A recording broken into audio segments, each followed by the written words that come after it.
Is Newsreel Films presents exciting news. Is the divorce over? Are spirit and science tying the knot once more? Are the church and the laboratory saying the same thing?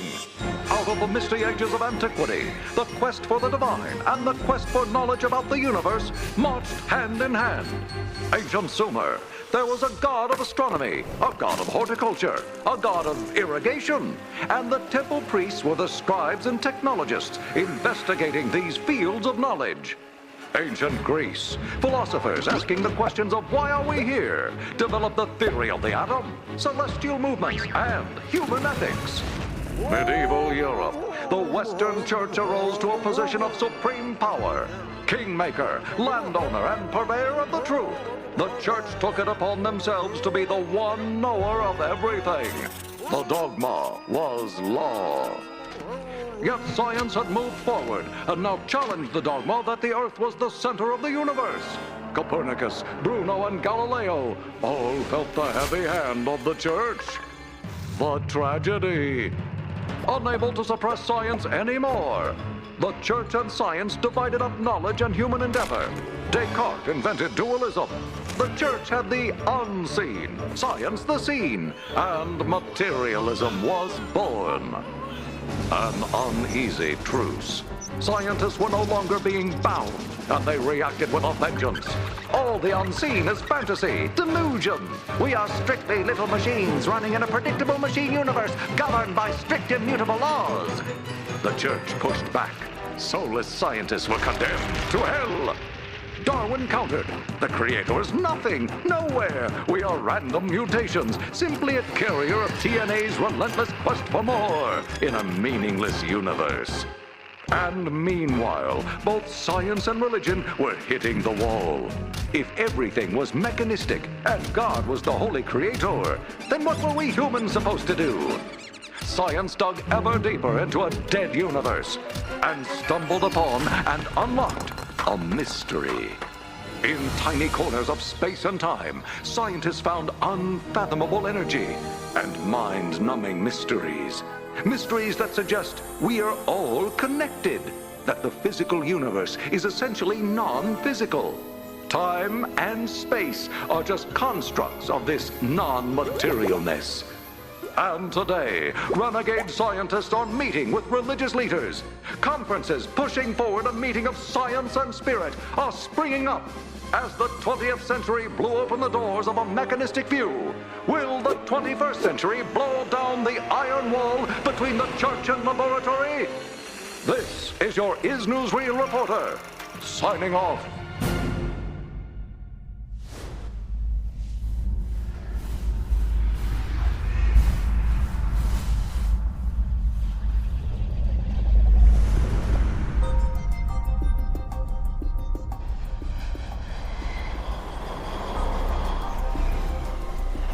The rabbit hole and how deep and how far we want to go is really how much do you want to discover about your true nature? Alice went down the rabbit hole where she met the Mad Hatter. Hatter was mad. And the idea was you want to get out of the rabbit hole after you've gone in. So there's two stages to science. There's the crazy part where you go down the rabbit hole, and then there's the part where you check the craziness of your ideas against a rigorous, strict, straitjacket-like process. I think the interesting thing about science, the interesting thing about physics, is that it is a genuinely new and novel way of trying to come to grips with the world. I think the experimental method, which is important to physics, is a very different business from the method of revelation or the method of meditation or something like that. I don't think it's true that, for example, adherents of, say, Buddhism could imagine changing their beliefs based on the outcomes of some experiments people do with electrons. Why this apparent rift between the church and science, or between science and religion, emerged today. I think the roots of that are very deep, because it probably goes back to a conviction that some of the books of the scriptures, like the book of Genesis, which deals with the beginnings, is actually telling us about the origins of the world. Now, in fact, any biblical scholar will tell you, and this is not news, that the book of Genesis was never meant to be about the origins of the world. But many churchmen believed that in the book of Genesis you had actual sort of live news, like CNN, about the beginnings of creation.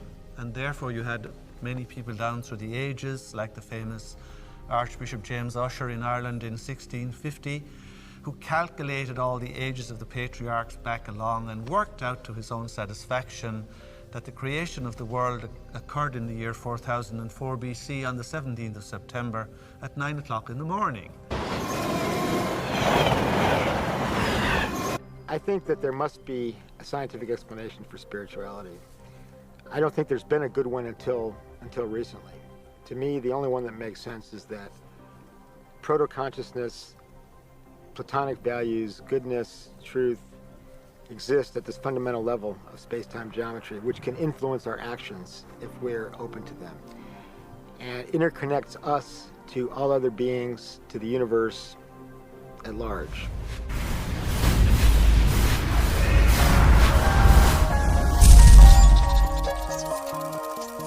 It's time to get wise.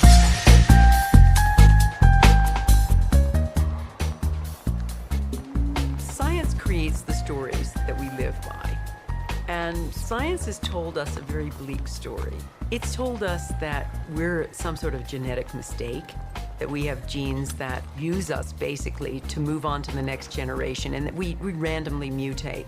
It's said that we are outside of our universe, that we're alone, that we're separate, and that we're this sort of lonely mistake on a lonely planet in a lonely universe. And that informs our view of the world. It informs our view of ourselves. And we're now realizing that this view of separateness, is one of the most destructive things. It's the thing that creates all the problems in the world. It's time to get wise.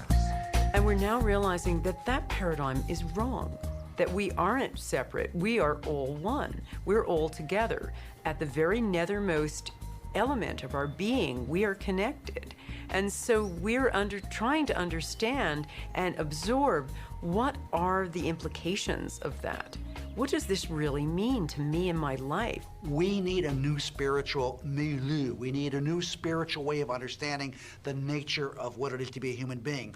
Because the old ways, the old mythologies, the old monarchy, king, God, versus the old lawful scientist way of doing everything are dead. They need to be buried. We need a new realm, a new vision. And I think quantum physics, if anything, could help us get a step up in the right direction. I think the key aspect of the new paradigm, at least in medicine, which is my little piece, is that consciousness is real and has an impact. We have to go beyond our senses to create a new paradigm. It may very well be that what's going on inside of you, in your brain, in your nervous system, in your nature of observation, how memory works, how mind works.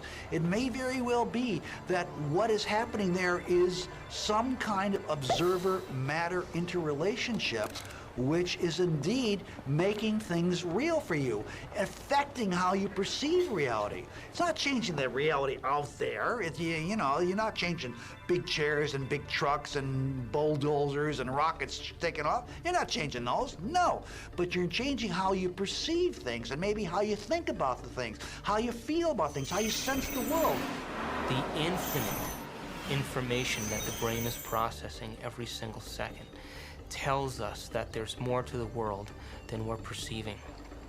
However, every single time we're immersed in an experience with our senses, seeing, smelling, tasting, feeling, as we're immersed centrally in our reality. We know nothing about reality, and all of our sense of so-called reality out there is filtered through our sense organs. The brain processes 400 billion bits of information a second, but we're only aware of 2,000 of those. That means that Reality's happening in the brain all the time.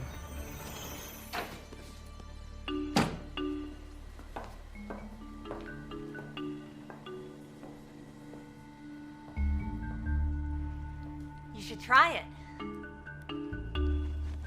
How do I know what I'm doing? I and the vase are one. Hey, might help your work too. I live through my eyes.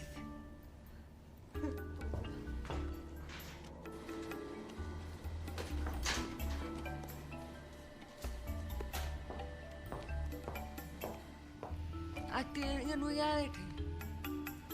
Not just some nebulous, nothing, touchy-feely world of shifting whatevers.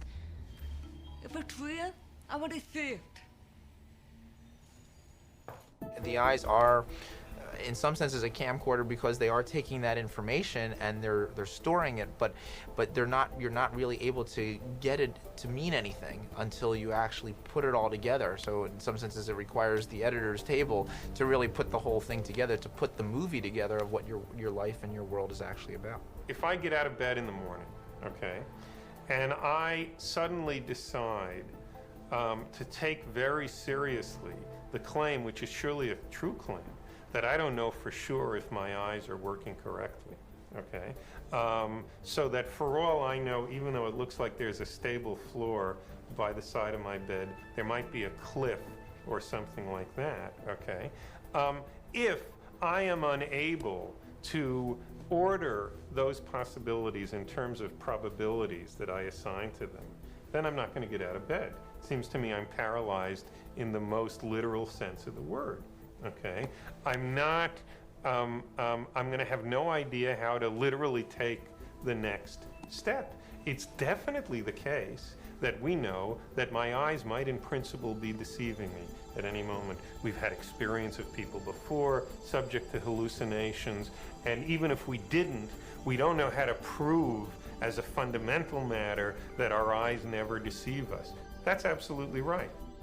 But when we make the decision to get out of bed in the morning, we are assigning probabilities to the various hypotheses compatible with my seeing a floor by the bed. One hypothesis is there really is a floor there, and that's why I'm seeing it. Another hypothesis is my seeing the floor is a hallucination, and there's a cliff there. By getting out of bed in the morning, you endorse one of those hypotheses as more likely than another. Well, ultimate reality, I think, it very frequently depends a lot on how a person perceives it and what they actually think is the real reality of our world. If the brain is processing 400 billion bits of information and our awareness is only on 2,000, that means reality is happening in the brain all the time. It's receiving that information, and yet we haven't integrated it. But if we're given knowledge and information outside of convention, outside the box of convention, where say we merge quantum physics and neurophysiology, and the brain is asked to contemplate, or we're asked to contemplate on that, and examine the what-ifs and possibilities and potentials, and associate our knowns with our experience of what we know, and repeat it over and over again, the brain is going to start to integrate two independent neural nets, and it's going to create a new vision. And that new vision is going to be like taking a flashlight and shining it from those 2,000 bits of information that have to do with our body and our environment and time, slightly over in the dark and looking at something new. That's called realization.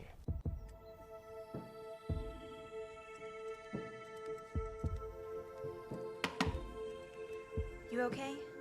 I heard you scream earlier. Was it another dream?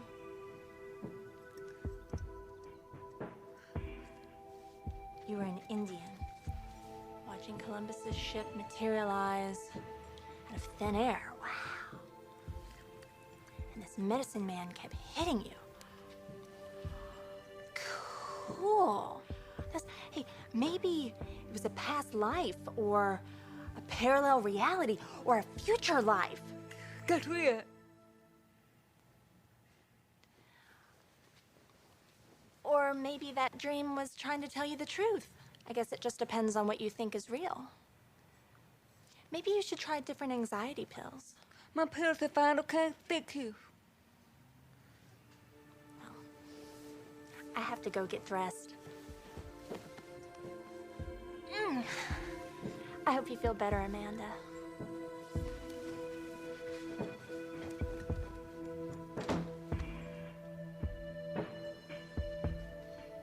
Amanda, the possession asshole.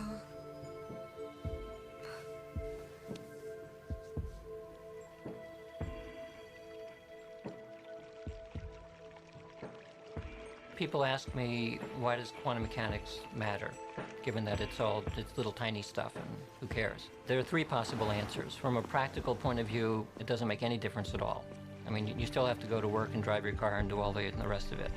From a second point of view, it actually infiltrates everything in the world, especially the world of electronics. When you go to the supermarket and you do the scanning at the checkout, that's a quantum mechanical effect. But I think the important part is the third one, which is essentially a philosophical issue. Why are philosophers so passionate about deconstructing the assumptions of the world? I finally got it. I got it as a result of looking at quantum mechanics and comparing it to classical mechanics. They present two very different ways of thinking about the way that the world works and about what we are. So from a classical perspective, we are machines. And in machines, there's no room for a conscious experience. It doesn't matter if a machine dies, you can kill a machine, you can throw it in a dump, it doesn't matter. If that is the way that the world is, then people will behave in that way. But there's another way of thinking about the world which is suggested, it's pointed to by quantum mechanics, which suggested that the world is not this clockwork thing, but it's more like an organism. It's a highly interconnected organismic thing of some type, which extends through space and time. In that kind of environment, what I think and the way that I behave has a much greater impact, not only on myself, but on the rest of the world, than it would if it was a classical world. So from a very basic point of view having to do with morals and ethics, what I think affects the world.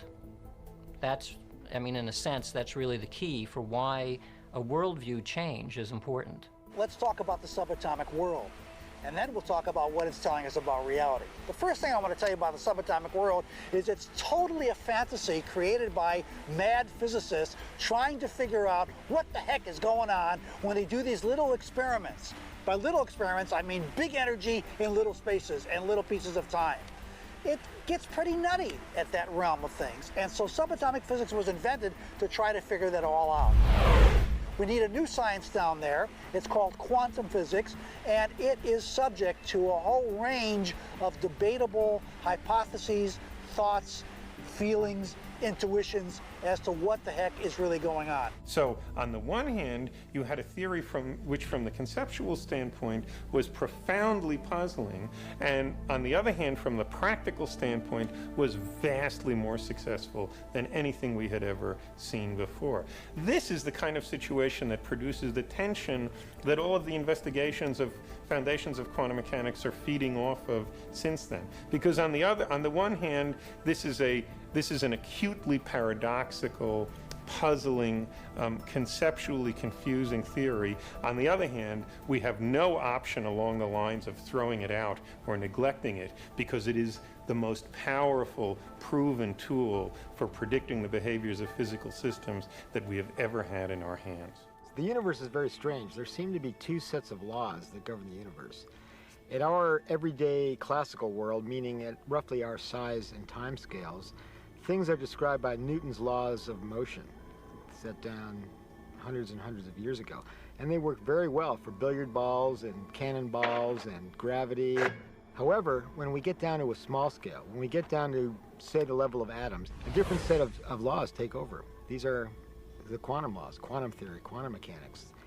And at that level, particles may be in multiple places at the same time. They may behave as waves smeared out spatially and temporally. They may be interconnected over great distances. They may be unified into one quantum state, into one state, governed by one wave function. And the borderline, the threshold, this curtain between the quantum world and the classical world is really mysterious. It's called sometimes the collapse of the wave function, because in the quantum world, everything is in superposition of multiple possibilities, and in the classical world, these multiple possibilities seem to collapse to particular definite choices, so everything is in one particular place. Quantum mechanics is really the play and display of information, the play and display of potentiality, waves of information, waves of potential electron. And it's important, the word potential. This isn't the world of electrons, it's the world of potential electrons. But when you have to ask the question, waves of what, really? What is the field that is waving? Is it the ocean? No, it's a universal ocean, an ocean of pure potentiality, an ocean of abstract potential existence. We call it the unified field, or superstring field. And that's what we're made of. Connectivity among all things is a basic constituent of the fabric of reality. It's very difficult to wrap your mind around that. But Erwin Schrödinger said, he's one of the founders of quantum mechanics, that entanglement, which is this idea of this connectivity, is not just a property of quantum mechanics, it's the property. It's the property of quantum mechanics that makes it very, very strange. And it doesn't seem to fit in with our ordinary world, our ordinary experience, but in fact, it actually does.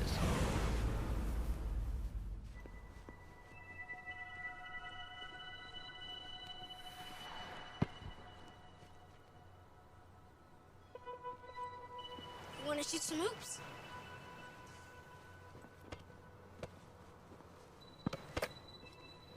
No, you don't have to be like that.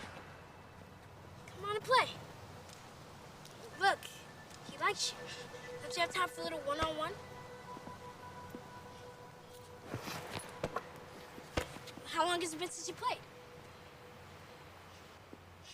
Come on, you got the ball. Take a shot.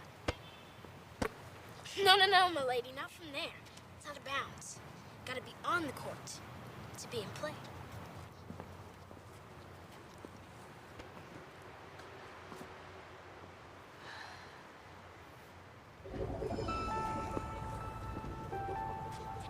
Welcome to Duke Reginald's court of unending possibilities.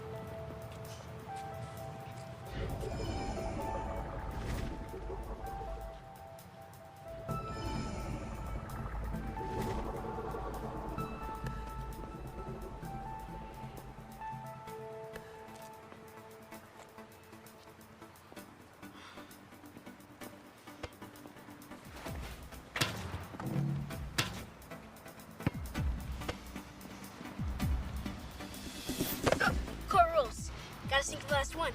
That hurt. It never touched you. Right. And it's not solid. This ball is mostly empty.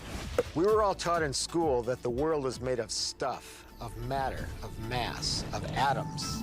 Atoms make up molecules, molecules make up materials, and everything is made of that. But atoms actually are mostly empty. For example, if this ball were the nucleus of an atom, a proton in a hydrogen atom, for example, then the electron circling this, which would describe the outer limits of that atom, would be out by that mountain over there, roughly 20 miles away. And everything in between is empty. In fact, the universe is mostly empty. However, when we go down in scale, in the emptiness, we eventually come to a level, the fundamental level of space-time geometry, the fine basement level of the universe, where there's information, there's a pattern. It's called the Planck scale, and it's the fabric of the universe. And at that level, there's information that's been there since the Big Bang. So most of the universe, even of matter, is actually empty. Most people think that the vacuum is empty. But for internal consistency of quantum mechanics and relativity theory, there is required to be the equivalent of 10 to the 94 grams of mass energy, each gram being E equals mc squared kind of energy. Now that's a huge number, but what does it mean practically? Practically, if I can assume that the universe is flat, and more astronomical data is showing it's pretty darn flat. If I can assume that, than if I take the volume or take the vacuum within a single hydrogen atom. That's about 10 to the minus 23 cubic centimeters. If I take that amount of vacuum and I take the latent energy in that, there is 1 trillion times more energy there than in all of the mass of all of the stars and all of the planets out to 20 billion light years. That's big. That's big. And if consciousness allows you to control even a small fraction of that,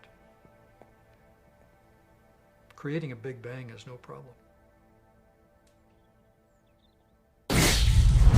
Organizations like NASA, British Aerospace, are all trying to tap into this incredible, unimaginably large energy sea. And they feel if they can tap this, we can travel to different galaxies. So they understand that in empty space, there is this unbelievable energy. The major basic idea that quantum physics implies, which makes us understand this or even think about this new paradigm, the thing which is that there's this underground, there's got to be a realm of existence which cannot be ever touched on or seen, which bubbles into the existence giving rise to our understanding of the world.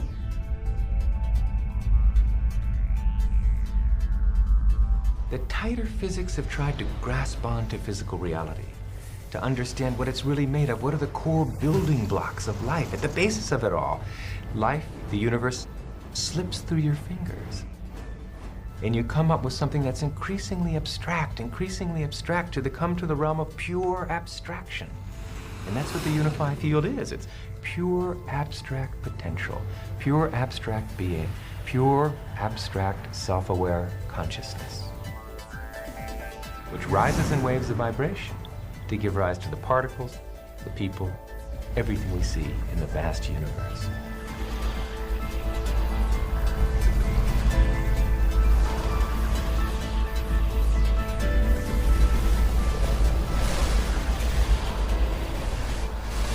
What makes up things are not more things, but what makes up things are ideas, concepts, information. And like I said, it never touches.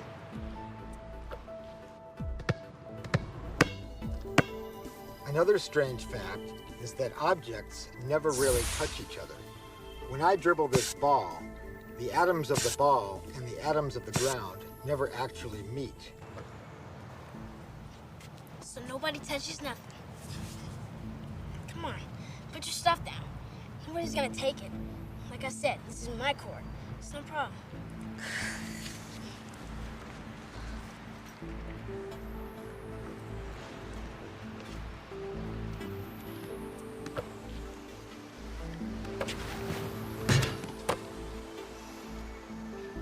How long has it been? I'll be late. The first inkling in physics that we got that time ain't what it seemed to be came with relativity. That was the first inkling that time was not absolute. It was not the absolute ruler of the universe, that God Almighty did not say 1 second, 1 second, 1 second, 1 second, 1 meter, 1 meter, 1 meter, you're in a gravitational field. Your head is actually moving at a slightly faster rate than your feet. The second law of thermodynamics says that things unwind and move forward, so that gives an arrow of time. But at the quantum world, in the micro world, the second law of thermodynamics doesn't seem to hold, and things can go backwards or be timeless. The fundamental equations of physics have a property which is referred to as time reversal symmetry.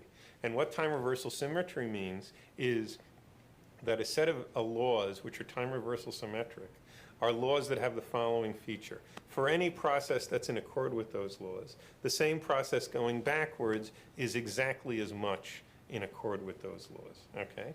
That ought to mean that, that milk jumps out of coffee as often as it dissolves into it, that people get younger looking as often as they get older looking, that we have the same kind of access vis-a-vis knowledge to the future as we do to the past, that by acting now we ought to be able to influence the past just as much as we can influence the future. All of that is wrong.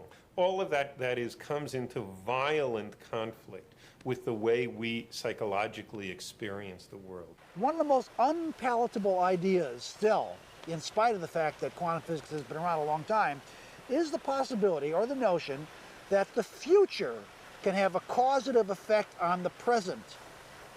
We believe that the past can have a causative effect on the present. I hold the ball, I drop it, it falls. Cause, effect when it hits the ground. But could the ground be the cause of my dropping the ball in the first place? It's only in conscious experience that it seems that we move forward in time.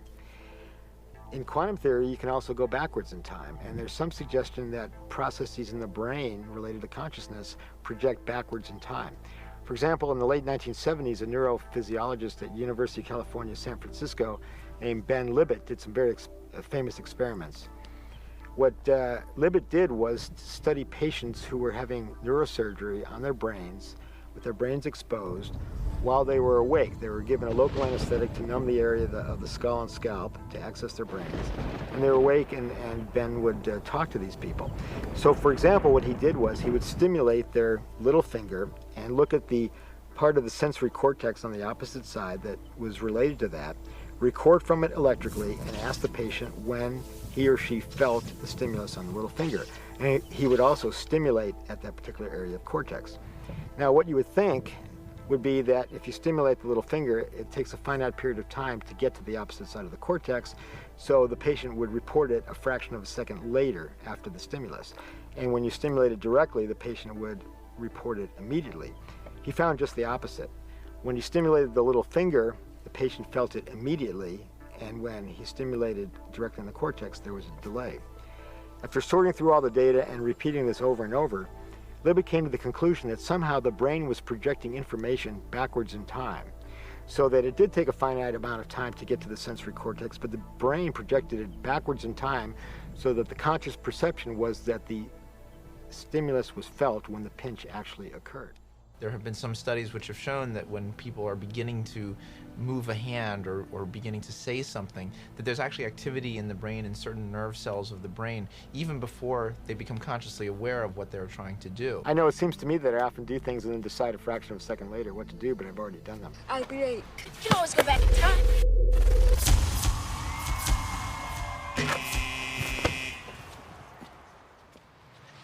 What's the matter?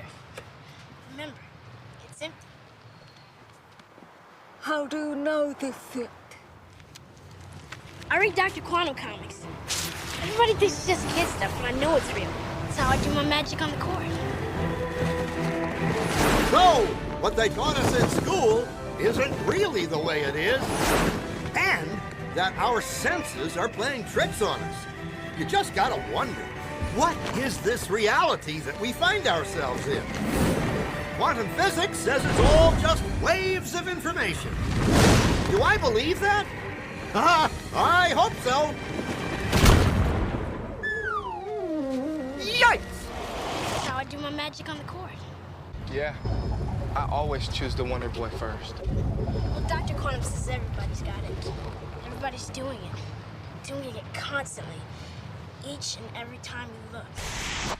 And here we are, the granddaddy of all quantum weirdness, the infamous double-slit experiment. To understand this experiment, we first need to see how particles, or little balls of matter, act. If we randomly shoot a small object, say a marble, at the screen, we see a pattern on the back wall where they went through the slit and hit. Now, if we add a second slit, we would expect to see a second band duplicated to the right. Now, let's look at waves. The waves hit the slit and radiate out, striking the back wall with the most intensity directly in line with the slit. The line of brightness on the back screen shows that intensity. This is similar to the line the marbles make. But when we add the second slit, something different happens. If the top of one wave meets the bottom of another wave, they cancel each other out. So now there is an interference pattern on the back wall. Places where the two tops meet are the highest intensity, the bright lines, and where they cancel, there is nothing. So, when we throw things, that is, matter, through two slits, we get this, two bands of hits. And with waves, we get an interference pattern of many bands. Good so far. Now, let's go quantum.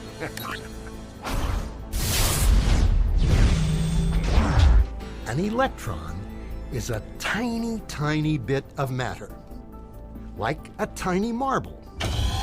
Let's fire a stream through one slit.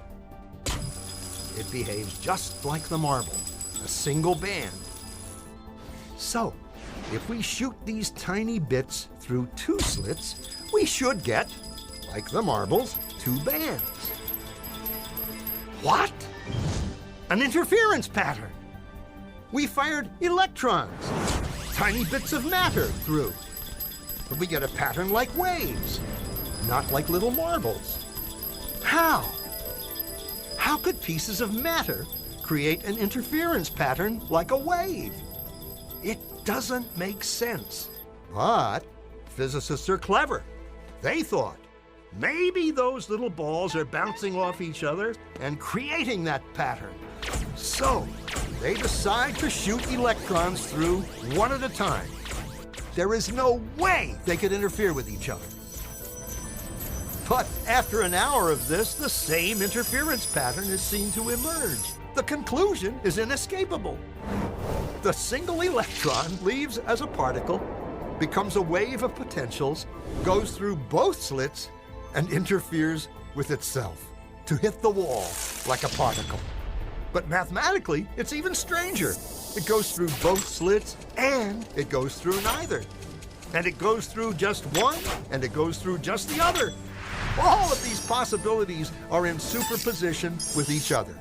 But physicists were completely baffled by this. So they decided to peek and see which slit it actually goes through. They put a measuring device by one slit to see which one it went through and let it fly. But the quantum world is far more mysterious than they could have imagined. When they observed, the electron went back to behaving like a little marble. It produced a pattern of two bands, not an interference pattern of many. The very act of measuring or observing which slit it went through meant it only went through one, not both. The electron decided to act differently, as though it was aware it was being watched. And it was here that physicists stepped forever into the strange netherworld of quantum events. What is matter? Marbles or waves? And waves of what? And what does an observer have to do with any of this? The observer collapsed the wave function simply by observing.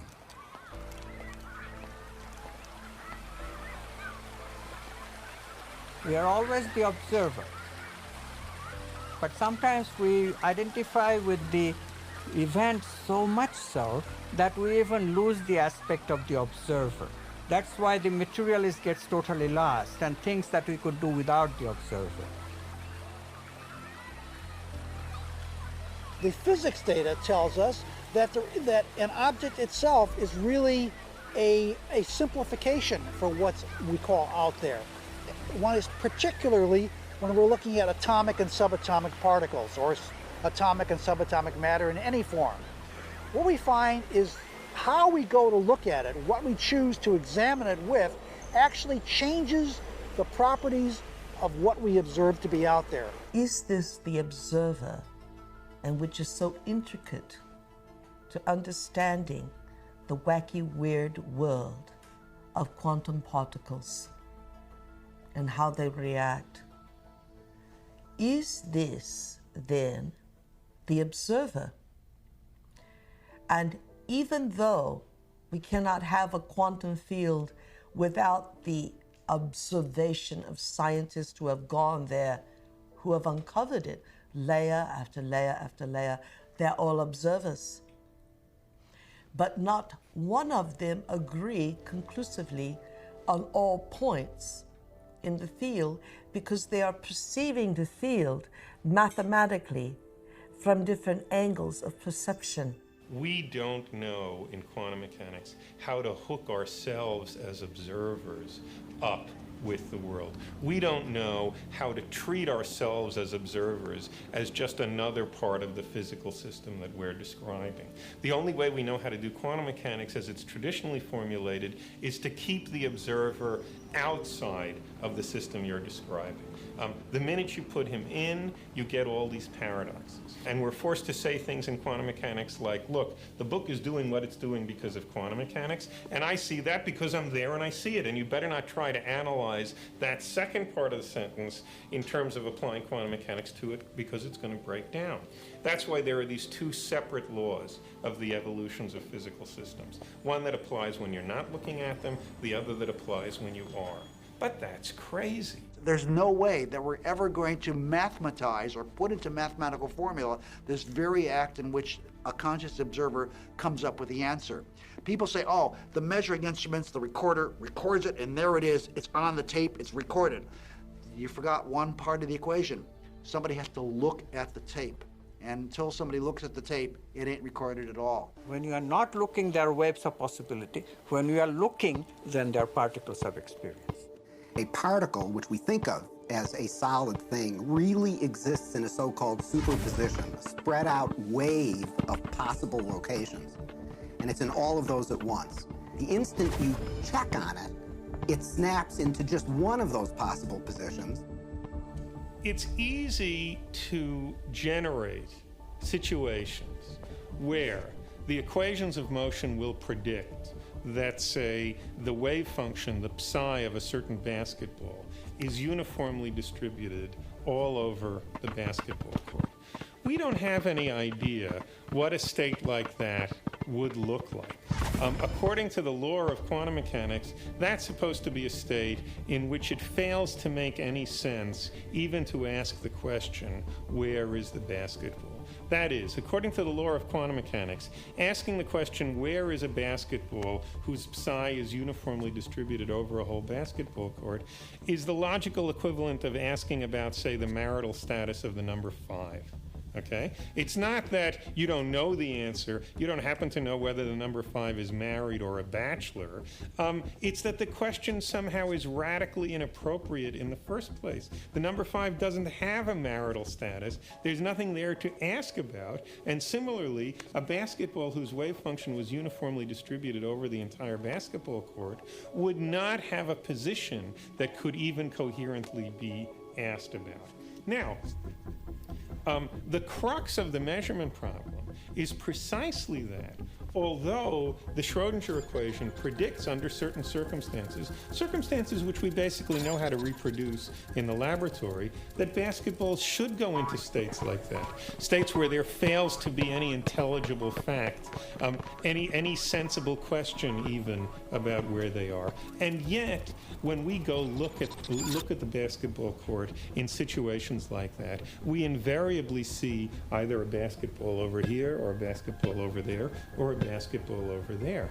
The fact that we see the basketball in some specific location, as opposed to seeing it in some science fiction state that we can't even imagine what it looks like, where there fails to be a question about what its location is, the fact that we always see it in some definite location is an explicit violation of these equations of motion, and it's exactly there that the measurement problem comes up. When you observe, things happen. When you don't, they don't. Superheroes use superposition, with the world being potential strips of reality, until we choose. Heroes choose what they want, being in many places at once, experiencing many possibilities all at once, and then collapsing on the one. The question is, how far down the rabbit hole do you want to go?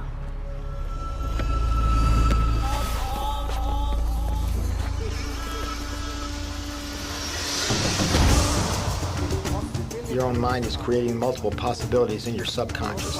The superpositions of possibilities are in your subconscious. I mean, you may be consciously aware of them, but they exist, I think, in superposition of multiple possibilities, which after a while will collapse to one or the other. Project or plan into the future or cast a thought ahead of itself. Nice shot.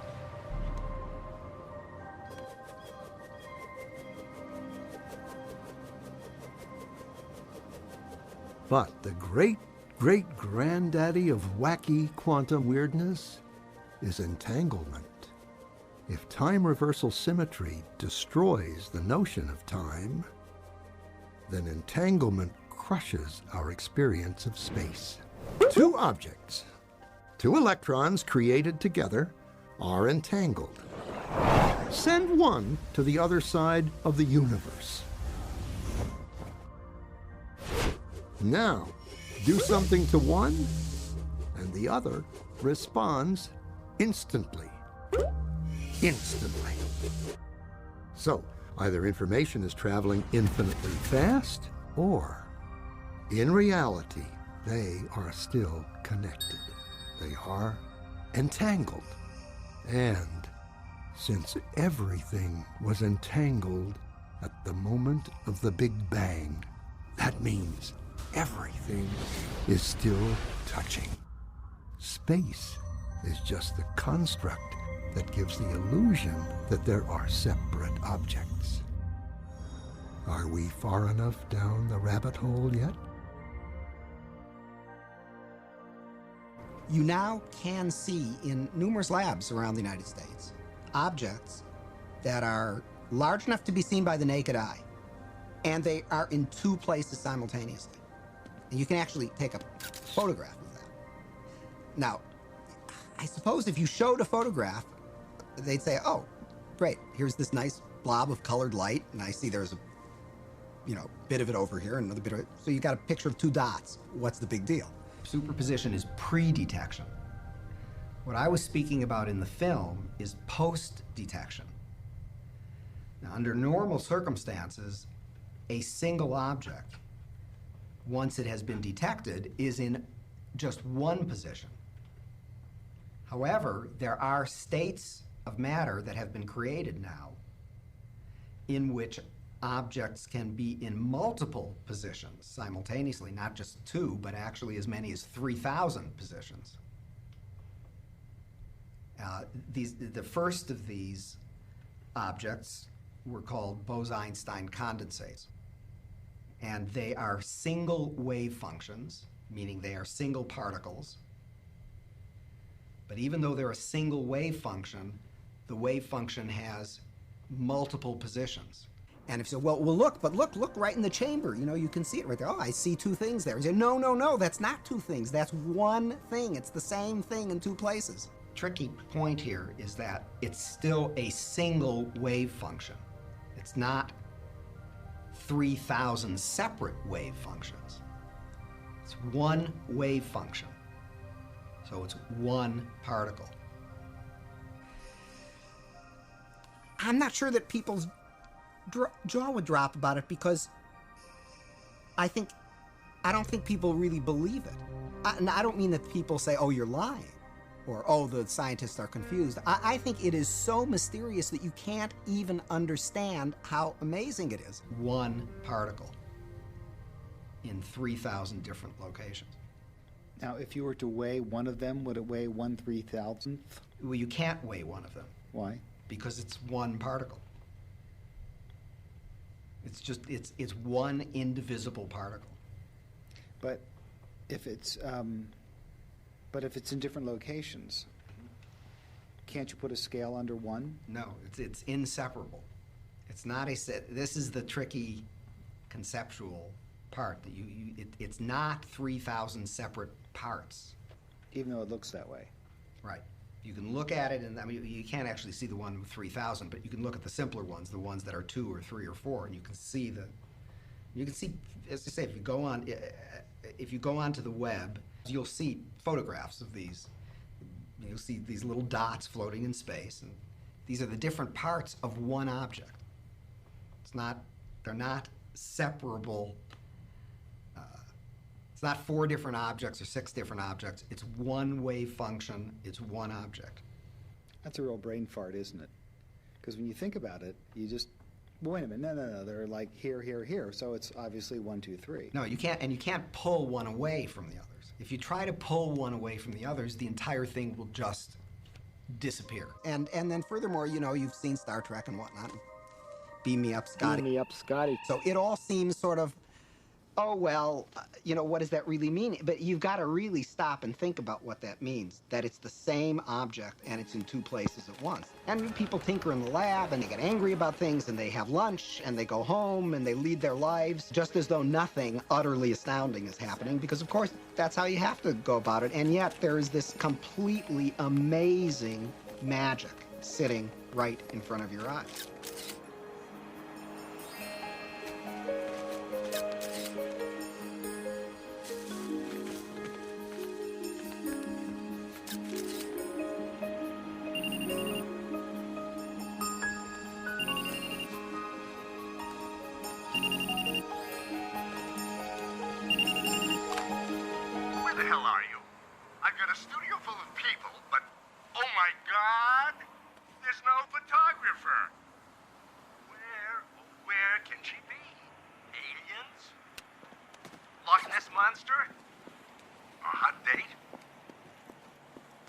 We took 2 simple black boxes like this. Inside is a very simple electric circuit with a few diodes, oscillator, EEPROM, some resistors and capacitors. Basically, that's it. We wrap one in aluminum foil. We put it in an electrically grounded Faraday cage. The other we set on a tabletop around which 4 very well qualified meditators, highly inner self-managed individuals sit. And they go into a deep meditative state. They cleanse the environment. They make it essentially a sacred space using their mind cleansing procedures and their intentions. And then one of the 4 speaks the specific intention for this device. The intention is to influence a particular target experiment. Might be to increase the pH of purified water by 1 full pH unit, or to decrease the pH by 1 full pH unit. We've used these devices on all those experiments and have been robustly successful. In the meditative process, then after one speaks the particular intention, it's held various ways by the 4 for maybe 15 minutes, and then so be it, it's let go. And then a subsidiary intention is stated to seal that imprint into the device. We take one of these devices with its aluminum foil, we put it in a soft package, we put it in a FedEx packet, we ship it 2,000 miles away to the laboratory we were using up in Minnesota. And as soon as it arrives there, it goes into its own electrically grounded Faraday cage. The next day we do the same with the control. The experiment is running, and basically then one just takes the device out, sets it beside the experiment within 6 inches to a foot, and turns it on for a period of time. That's it. Now, we learned over some period of time that there was another factor. We found that the use of these, we call them intention imprinted electrical devices, the continued use of this somehow conditions the space to some higher level of symmetry. And we start getting new phenomena. That is, the devices work. That is, the pH, which is normal, starts rising 1 full pH unit, if that was the imprint, or starts dropping. If you go 1 full pH unit or beyond, you're dead. I mean, that's what it means to a human. REG machines, random event generators, are electronic tosses of the coin. One type of random number generator experiment that's been conducted many, many times, hundreds of times, over the past 4 decades or so, since around the 1960s, has been a random generator that only produces sequences of random bits, zeros and ones, like flipping coins. And you would simply ask somebody to press a button, it would produce 200 bits. And you would ask them to say, well, try to make it produce more 1 bits than 0 bits. And when you take the entire body of literature, all of the hundreds of experiments that have been done, you can ask a single question. Did it matter that people were trying to push it towards ones or push it towards zeros?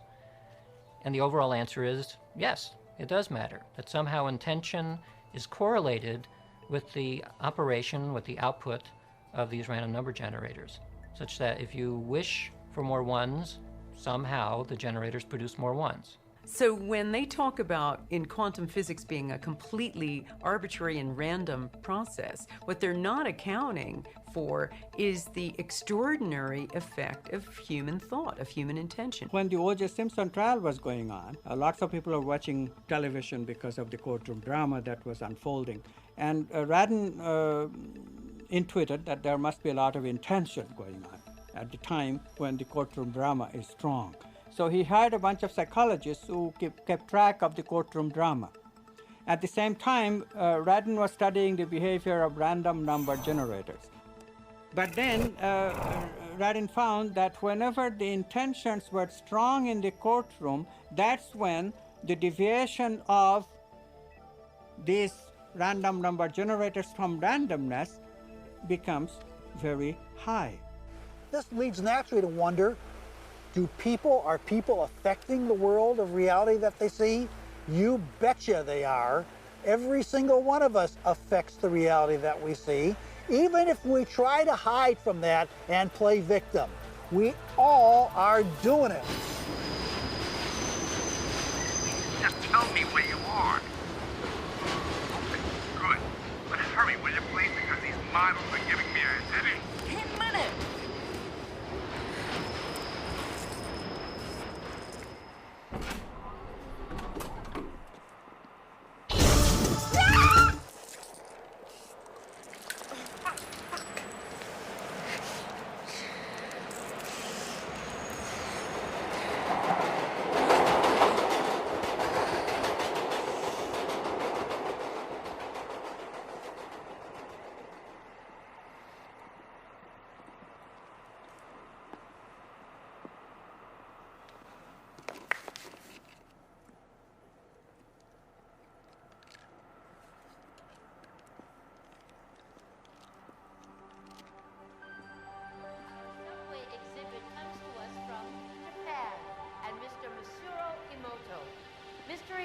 Became terribly interested in the molecular structure of water and what affects it.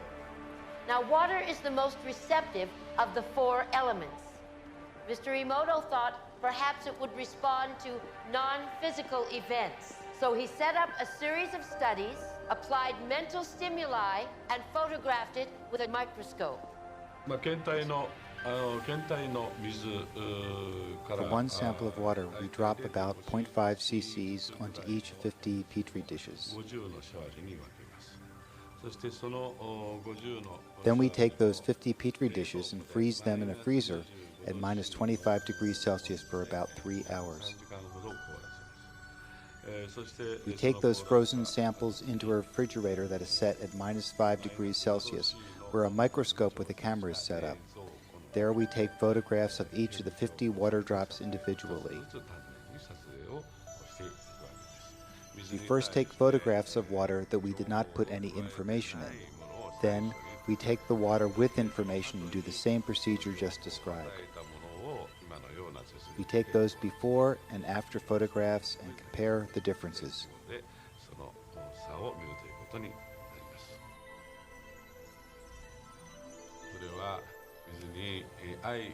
When we projected the feeling of love and thanks to water, it made the most beautiful crystal. At times like this, I think water is at peace. This first picture is a picture of water from the Fujiwara Dam. And this picture is the same water after receiving a blessing from a Zen Buddhist monk. Now, in this next series of pictures, Mr. Emoto printed out words, taped them to bottles of distilled water, and left them out overnight. This first photograph is a picture of the pure distilled water, just the essence of itself. These subsequent photographs, as you can see, are each different. This is the Chi of love. And we move along here to thank you. And you can see where he taped that to this bottle here. But if you read Japanese, you already knew that. Now, Mr. Emoto speaks of the thought or intent being the driving force in all of this. The science of how that actually affects the molecules is unknown, except to the water molecules, of course. And it's really fascinating when you keep in mind that 90% of our bodies are water.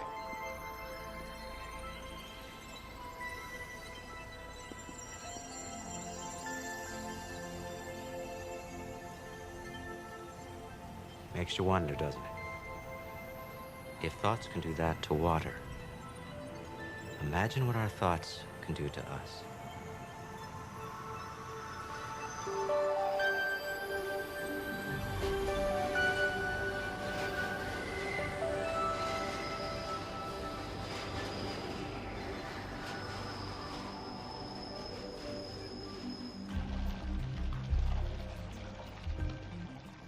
One of the most interesting experiments with random event generators occurred when it was really out of time. Some of the Princeton investigators and some of the other ones decided that they would try to see whether or not you could affect a random machine after it had run. So they converted it, instead of having a computer with a visual screen, they had a computerized situation that was audio tapes. And they had it with clicks in the left ear and clicks in the right ear. And they already played this with nobody listening to it, so that it already ran. They put that in a vault, and they then gave the tape, the already run tape, to a participant and said, take it home, I want you to listen to it, and I want you to make more left ear clicks than right ear clicks with it. Send your intention to it. So the person did. They handed back the tape, and they played it, and lo and behold, and they played the one in the vault too, and they discovered that they were both the same, and they both had more left clicks than right clicks. So what was going on here? Well, it wasn't as though the person who was the participant had actually affected it at the moment he was listening to it. His thoughts and his attention had moved back down the timeline and affected it at the moment it was generated. Most people don't affect reality in a consistent, substantial way because they don't believe they can. Whatever way we observe the world around us is what comes back to us. And the reason why my life, for instance, is so lacking in joy and happiness and fulfillment is because my focus is lacking in those same things exactly. If we're victims, we should ask ourselves, have I a victim mentality? If I'm continually meeting misfortunes and accidents and tragedies, maybe it's because my mentality is basically attuned to accepting that this is the way life is, and so it happens. Now, why can I not achieve those things? Fundamentally through lack of focus. The average person loses their attention span every 6 to 10 seconds per minute. When one wants to focus, intent, you want to be a singleness of mind. That's why some of the old occult teachings teach people to focus on a flame, a match flame, in fact, so that you learn to bring your attention into a very sharp channel so that the energy density becomes greater. The mind is structured in layers, just like the universe is structured in layers, from superficial to profound. And if we use the mind at a very superficial level of ordinary thought, we have very limited power. We can barely move a speck of dust across a tabletop without using our hands. So weak can consciousness be. But at the deepest level of consciousness, consciousness creates universes. But we always wonder then, don't we? When we wish for all of those, to be able to heal with the touch and to raise the dead and to manifest a loaf of bread in our hand. And we always wonder why we can't do that, but we can never ask a question that we don't already know the answer to. And the answer is because we don't believe we could do it. And It interferes with our agenda of our own personal addictions that define us. We have never had enough time to care for anyone else other than our own emotional addictive needs.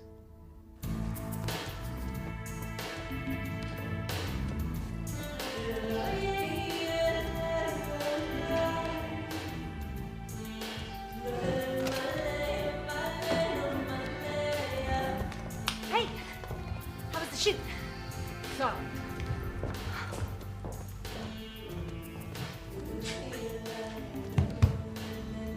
Your boss called. He's worried about you.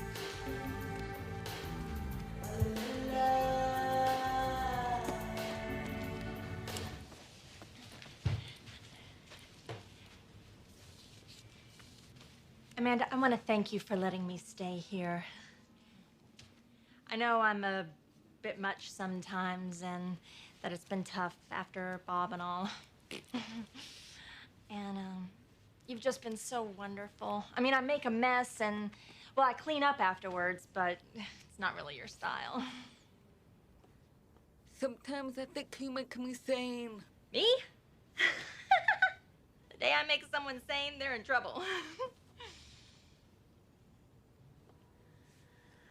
Anyway, I made you something as a thank you gift.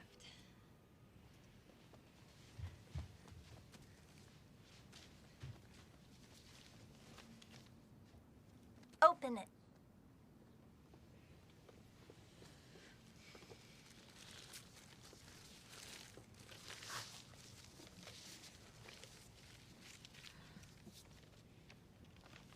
I went through your pictures and picked my favorite ones. And it took me forever because there's so many good ones.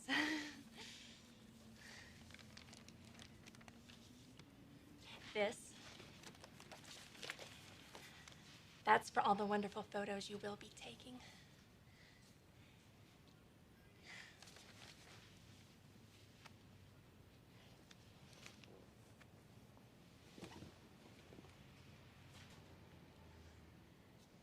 Oh. I've had a strange day. Thank you.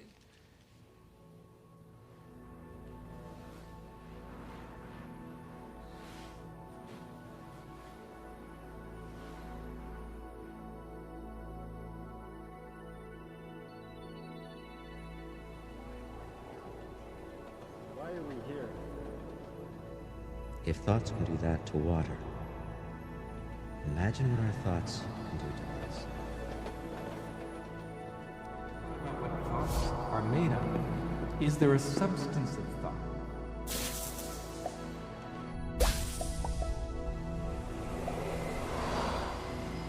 This is a dream that I'm dreaming.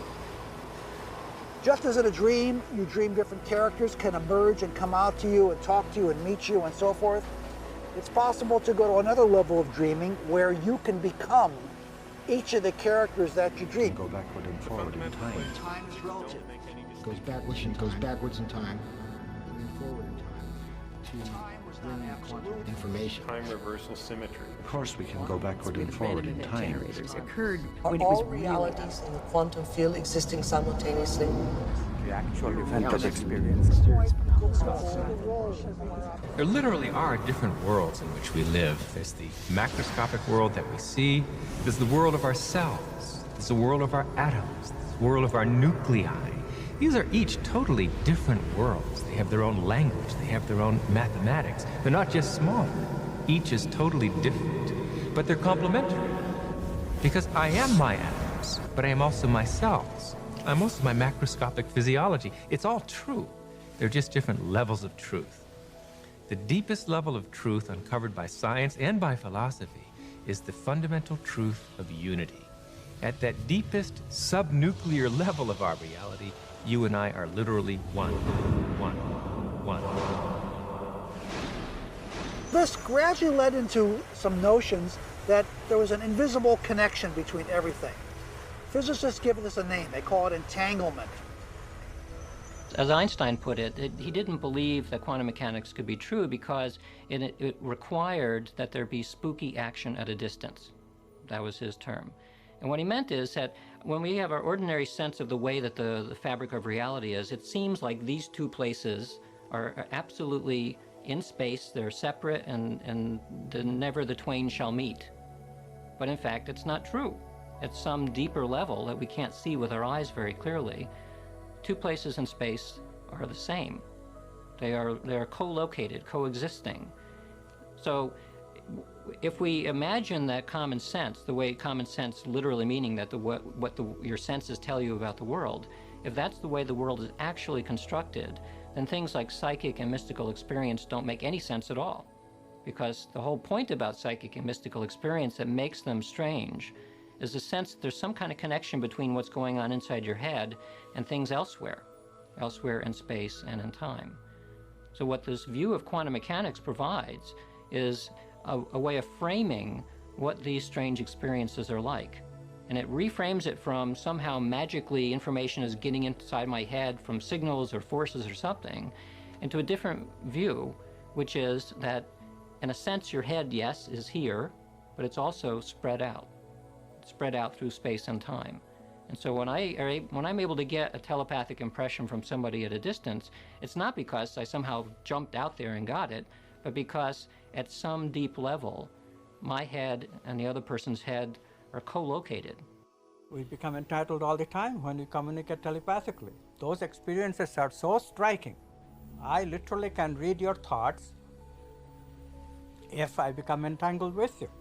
And such things happen. There are distant viewing experiments. There are even experiments now that you are seeing light flashes and your brain potential picks up the signature of those light flashes, what is called evoke potential, that can be measured in an EEG machine connected to your brain. And I am sitting over there, no light flashes, I cannot see you, and still my brain potentials, because I am correlated with you in terms of intention, I intend to be directly communicative with your experiences. That intention gives me the capability of simultaneously having the similar brain potential in my brain. It was first done by Jacobo Greenberg at the University of Mexico and now repeated by Peter Fenwick in London. The day should be the sunrise. It should be the beginning of great thought. I wake up in the morning and I consciously create my day the way I want it to happen. Now sometimes, because my mind is examining all the things that I need to get done, it takes me a little bit to settle down and get to the point of where I'm actually intentionally creating my day. But here's the thing, when I create my day, and out of nowhere, little things happen that are so unexplainable, I know that they are the process or the result of my creation. And the more I do that, the more I build a neural net in my brain that I accept that that's possible. It gives me the power and the incentive to do it the next day. And we all create our own realities. And we do that because we are the observer. We are each the own observer of our own reality. And each of our individual consciousnesses creates our own individual reality in the most amazing way. My son, Evan, the physicist, says, you know, it's an additive thing. I mean, if I'm holding one reality and someone else is holding another reality. I mean, it's the Super Bowl this afternoon. And the reality that the Eagles are holding is a different reality than what the Patriots are holding. And only one of those realities are going to be the real reality. So there's some additive, and there are interference patterns. Well, I think if we keep quantum physics and the understanding very simple for the layperson, that our observation has a direct effect on our world. I think if we keep it very simple, then people can get about the business of beginning to practice the skill of observation. See, the subatomic world responds to our observation, but the average person loses their attention span every 6 to 10 seconds per minute. So that doesn't leave a lot of room for our attention span. So how can the very large respond to someone who doesn't have the ability to even focus and concentrate? Maybe we're just poor observers. Maybe we haven't mastered the skill of observation, and maybe it is a skill. And maybe we're so addicted to the external world and so addicted to the stimulus and response to the external world that the brain is beginning to work out of response instead of out of creation. If we're given the proper knowledge and the proper understanding and given the proper instruction, we should begin to see measurable feedback in our life. If you make the effort to sit down and design a new life, and you make it the most important thing, and you spend time every day feeding it like a gardener feeds a seed, you will produce fruit. We are running the holodeck. We are collectively, it's there, it has such flexibility that anything you can imagine it will create. And you learn, I mean, your intention causes this thing to materialize once you're conscious enough. Yes, so what is consciousness? What is consciousness? Well, consciousness is a very difficult thing to define. What is consciousness? Where does it come from? People have been trying to explain consciousness and try to figure out what exactly it is, what it means for us as human beings, why we even have it. On a simple way of defining it is it has to do with awareness, and in particular it has to do with awareness of the self. That's at least how we as human beings have self-consciousness, so that when we look in a mirror we recognize that it's ourselves that we're looking at and not some other person or some other animal. And do you think science will understand that better than having to handle a hot potato called consciousness that has so much cultish religion, backwater voodoo attached to it? Consciousness has been left out of the equations of physics in general, as well as quantum physics, for a very simple reason. It's easier to do things that way.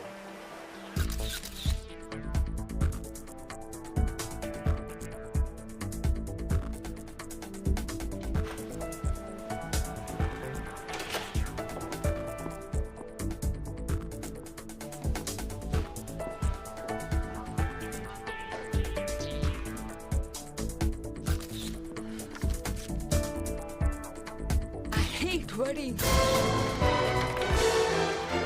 A wedding. Come on, blink. This is a good assignment, if you'd see it that way. What to see? I do.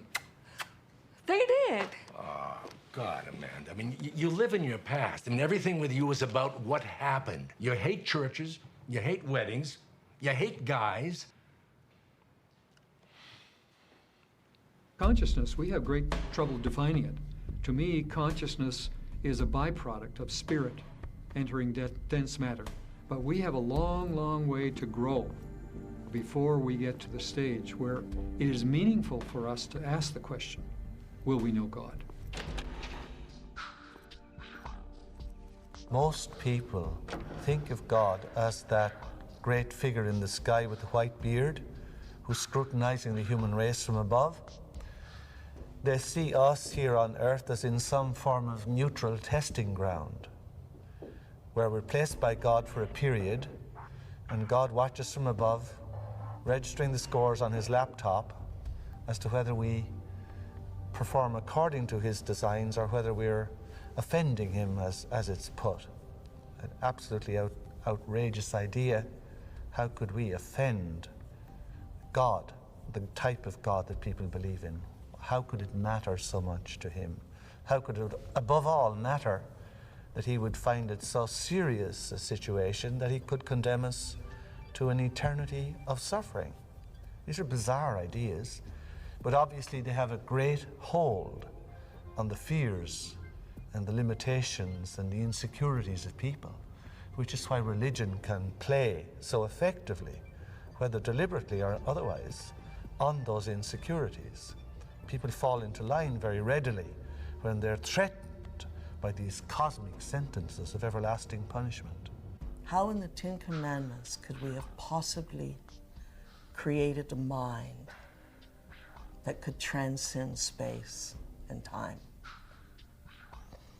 No, we're too busy keeping our emotions in check to ever dream of infinite possibilities. And maybe that is the ultimate conspiracy. Even though a given person may have long ago thrown off the trappings of religion. They still live in the religious mold, and they don't even know it.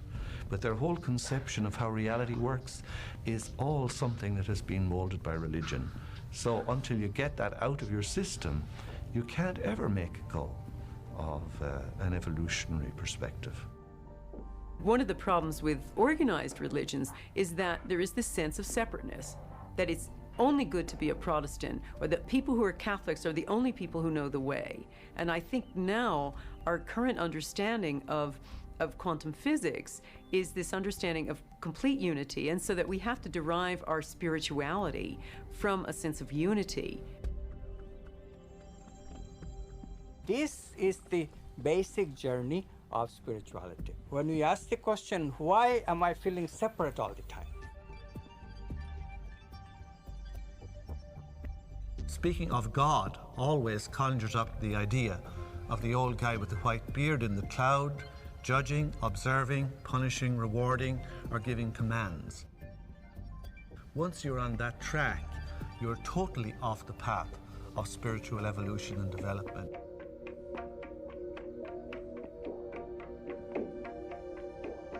The great appeal of all to people who don't want to grow up, but want the great parent in the skies looking after them, is to ask Jesus to do it for me. If only I place my trust in Jesus, he will save me from my sins and look after me, and all will be well. Well, Jesus cannot eat my lunch for me, and Jesus cannot be born for me, and neither can Jesus save me. Because what we're talking about in this, in real terms, is not being saved by anyone, God or otherwise. We are talking about a personal evolution. The only reason that there is an addiction to religion is some way out of a mistake. Does that diminish the greatness of God? No. It actually opens the corral and lets God be eternal, absolute. The law that is given to us is the same laws given to those people on Sirius. They're given to us by the people in the Rose universe or the I universe. You know, and your Hubble telescope has finally seen galaxies of immeasurable beauty, that in our heart and in our mind we long to engage. It's exciting to meet beings of greater mind or lesser mind. And where does it end? It doesn't end. It doesn't end. We do not want to accept responsibility.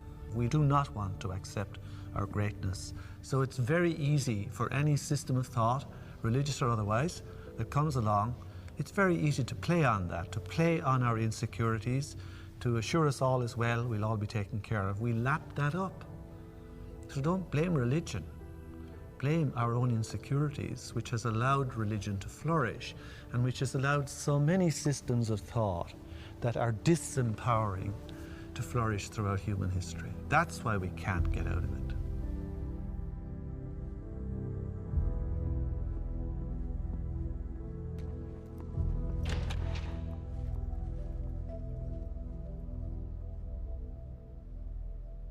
I now present to you Mr. and Mrs. Richard Buck Filipowski.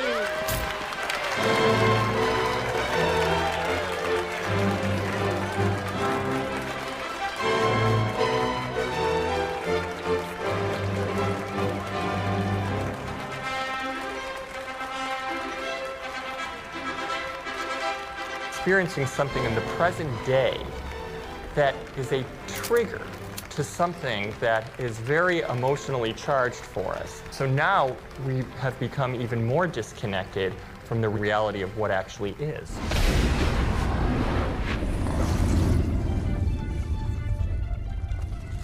The new dream, like a thunderstorm in our brain, and its electrical strikes through our synaptic skies to the earth of our being, creates a chemical cascade in our body that prepares our body for conquest, achievement, a relishing experience emotionally, but we would have no conquest.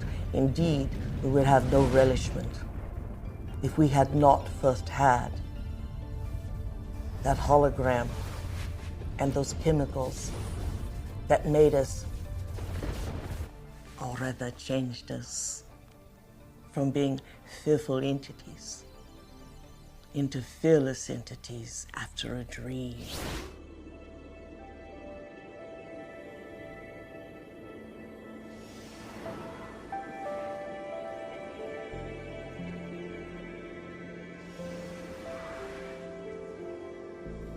The frontal lobe is the crowning achievement of the human brain.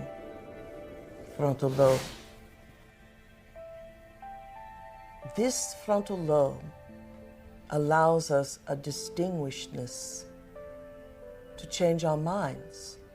Through the workings of the nervous system and the particular way that it implements quantum effects. Very distinct, specific way, not general, not fuzzy, not imprecise. That it absolutely does open the door for free will being a possibility that does not violate modern scientific tenets, and that's consistent to a certain extent with people's subjective impression that we do have free will. What separates us from all other species is the ratio of our frontal lobe to the rest of the brain. The frontal lobe is an area of the brain that's responsible for firm intention, for decision making, for regulating behavior, for inspiration. It is the seat of what causes us to take information from our environment and process it and store it in our brain to make decisions or choices that are different than the decisions and choices that we've made in the past. The brain is made up of tiny nerve cells called neurons. These neurons have tiny branches that reach out and connect to other neurons to form a neural net. Each place where they connect is integrated into a thought or a memory. Now, the brain builds up all its concepts by the law of associative memory. For example, ideas, thoughts, and feelings are all constructed and interconnected in this neural net, and all have a possible relationship with one another. The concept and the feeling of love, for instance, is stored in this vast neural net. But we build the concept of love from many other different ideas. Some people have love connected to disappointment. When they think about love, they experience the memory of pain, sorrow, anger, and even rage. Rage may be linked to hurt, which may be linked to a specific person, which then is connected back to love. Every observation can be looked upon as a quantum measurement. This quantum measurement produces memory. We always perceive something after reflection in the mirror of memory. It is this reflection in the mirror of memory that gives us that sense of I-ness, who I am. The brain does not know the difference between what it sees in its environment and what it remembers, because the same specific neural nets are then firing. We know physiologically that nerve cells that fire together wire together. If you practice something over and over again, those nerve cells have a long-term relationship. If you get angry on a daily basis, if you get frustrated on a daily basis, if you suffer on a daily basis, if you give reasons for the victimization in your life, you're rewiring and reintegrating that neural net on a daily basis, and that neural net now has a long-term relationship with all those other nerve cells called an identity. We also know that nerve cells that don't fire together no longer wire together. They lose their long-term relationship because every time we interrupt the thought process that produces a chemical response in the body, every time we interrupt it, those nerve cells that are connected to each other start breaking the long-term relationship. If we practice our mental rehearsal and our skill in being able to do it will show that certain brain circuits will grow as a result of our effort. It'll get easier to do, in other words.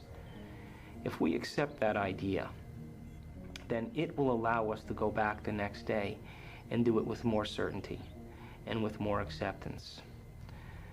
That in itself is no different than praying. You see, there's no religious text that says thought doesn't matter. There's no religious text that doesn't say your prayer and your intention shouldn't be answered by God. But explaining how that happens is what quantum physics and the observer is all about. But still, when we can make thought more real than anything else, our brain is designed to do that. The frontal lobe, with its enormous space, is the altar in which we place a thought.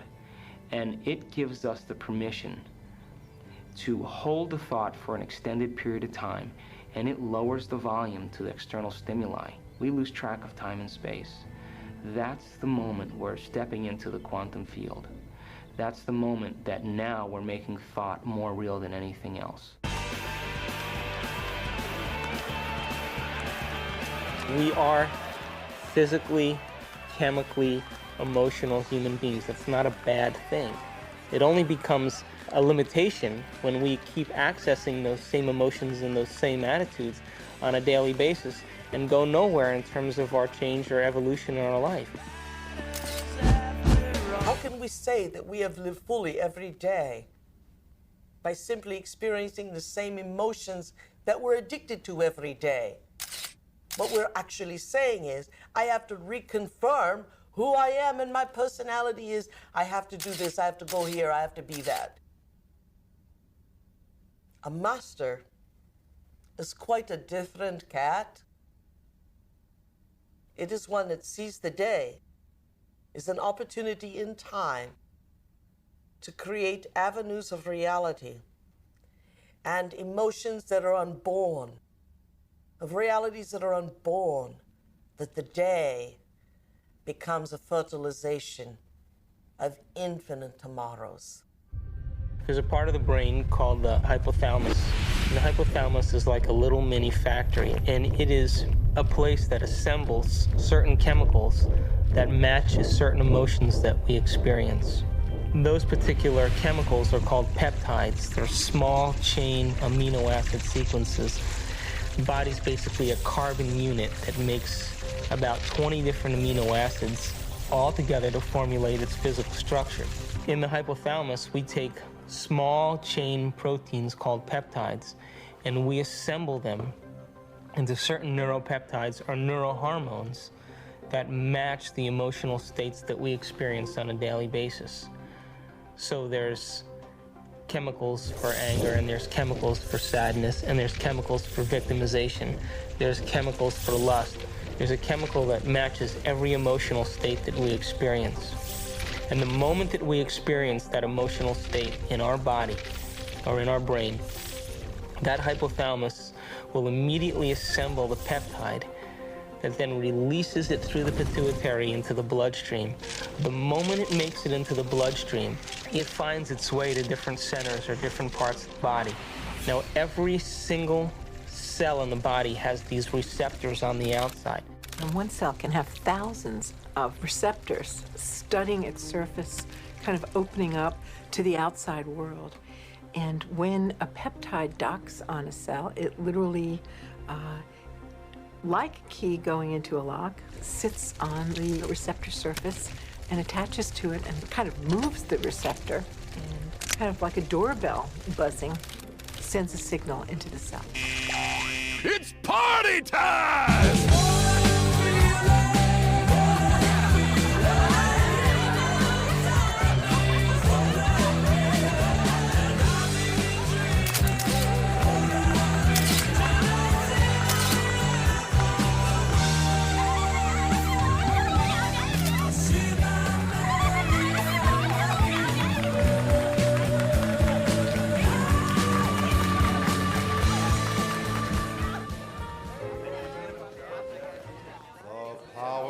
What happens in adulthood is that most of us who've had our glitches along the way are operating in an emotionally detached place, or we're operating as if today were yesterday. What is it? Mixed.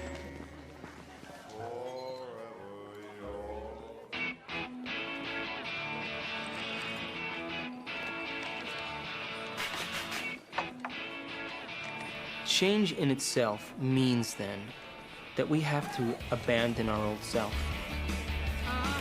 It means that we have to leave behind our identity for a few moments and begin to speculate who we could be. To change means modifying our behavior enough so that it's permanent.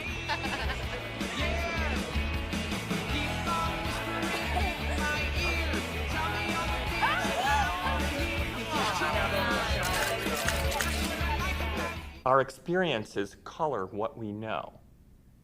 So there is no completely objective appraisal of anything, because our appraisal of everything has to do with our previous experiences and our emotions.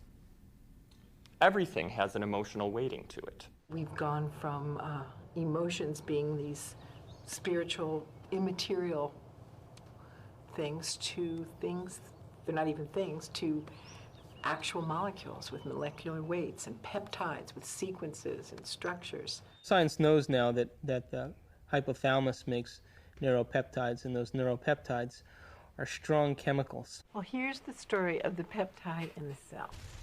The peptides find the receptors and dock onto them and stay attached. Then they come off, and then they can come back on again. And while they're there, they are changing the cell. A receptor that has a peptide sitting in it sets off a whole cascade of biochemical events, some of which changes the nucleus of the cell. Each cell is definitely alive, and each cell has a consciousness, particularly if we define consciousness as the point of view of an observer. There is always the perspective of the cell. The cell knows where it is, the cell knows where it's going, the cell knows what proteins it's making, the cell knows whether it's about to divide or whether it's in a program to stop dividing. In fact, the cell is the smallest unit of consciousness in the body. I'm hungry. The cells are yelling up to the brain saying, we haven't gotten our fix today, and it's going to start sending impressions to the brain, and the brain is going to start to formulate imagery. It's going to sound like voices in our head. To think of a reason why we should be depressed. Think of a reason why we should be confused. Think of a reason for our own suffering. And the body is going to be telling the brain that it's not getting its chemical needs met. And so the brain will then activate and start going to our past situations and flashing pictures to our frontal lobe. Oh yeah! We've commandeered an entire serving planet!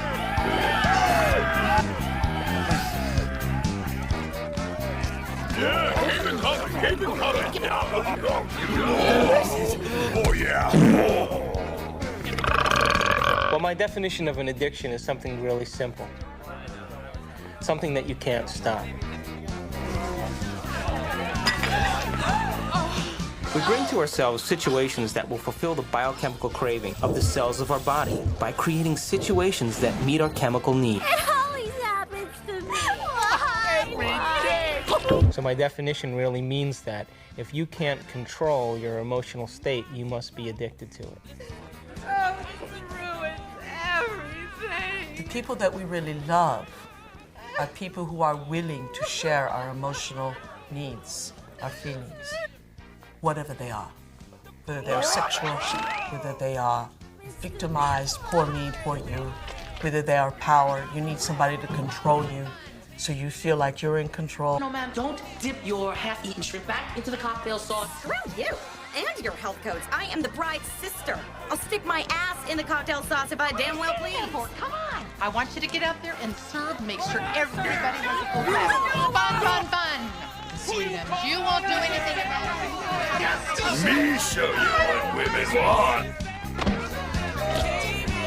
What is reality? What is reality? What is reality? How do we know there's reality?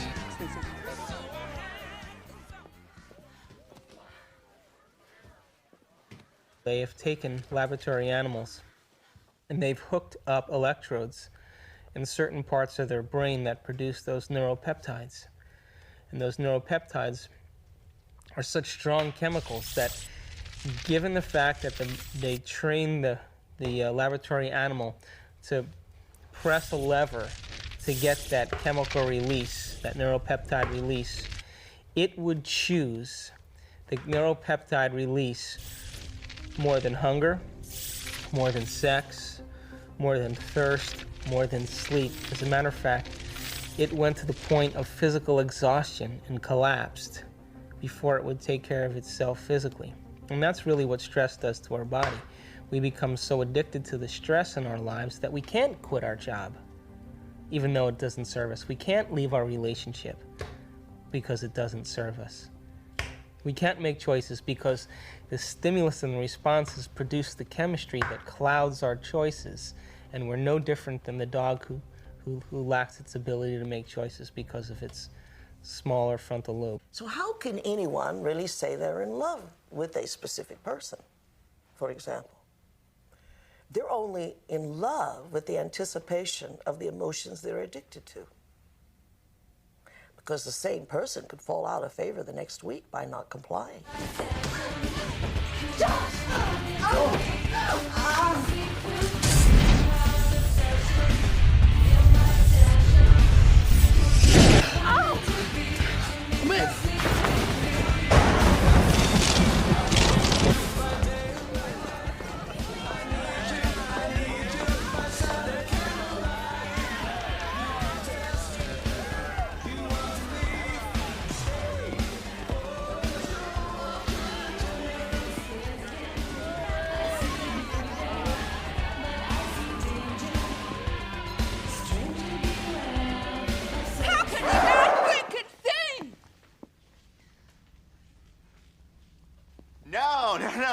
No.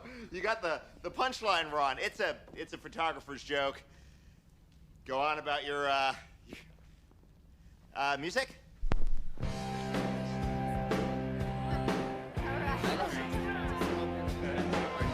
you okay?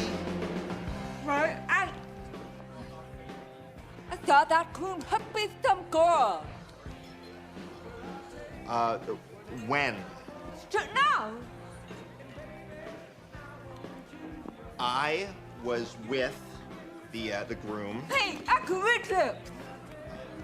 Sorry. I was with the groom just now. Yeah, he loves Paulette. Where?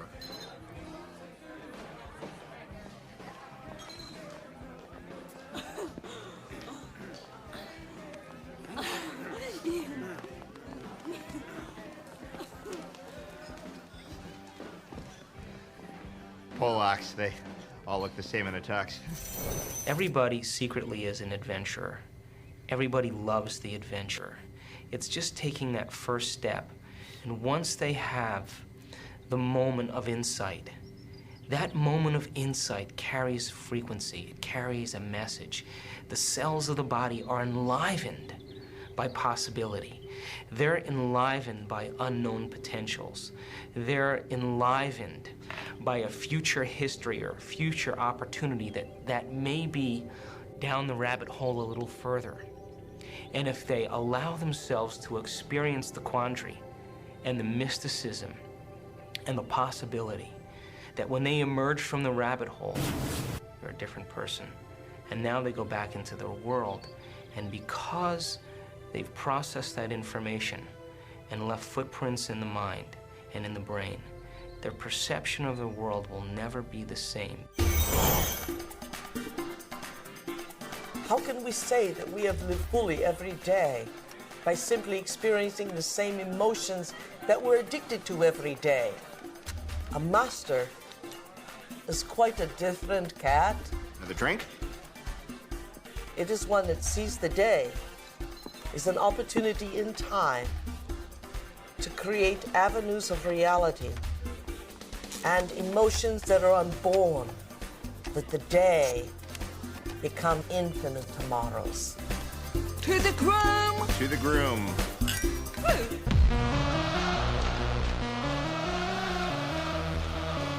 What's up, guys? What's up, man? Hello. What do we need?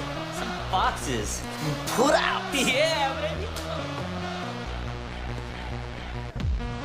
Yes, it's a psychosomatic network, and yes, some of us, particularly adolescent boys, are, under the control of lower centers.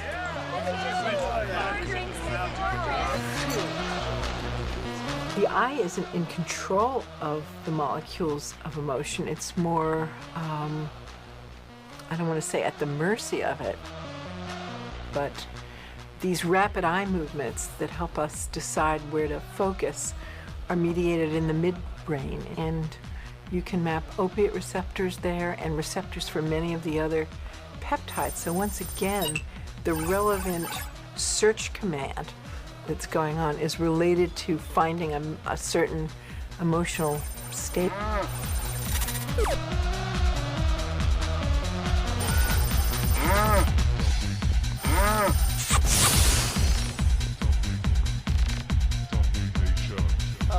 Oh, God.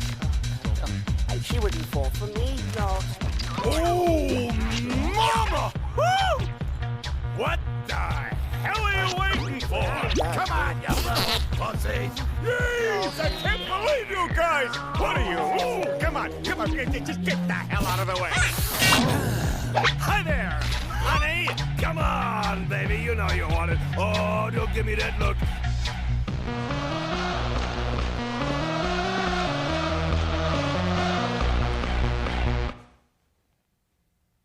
What about people who are addicted to sex? Actually, sex itself is an invention to allow us to see into the future. Think about that for a while.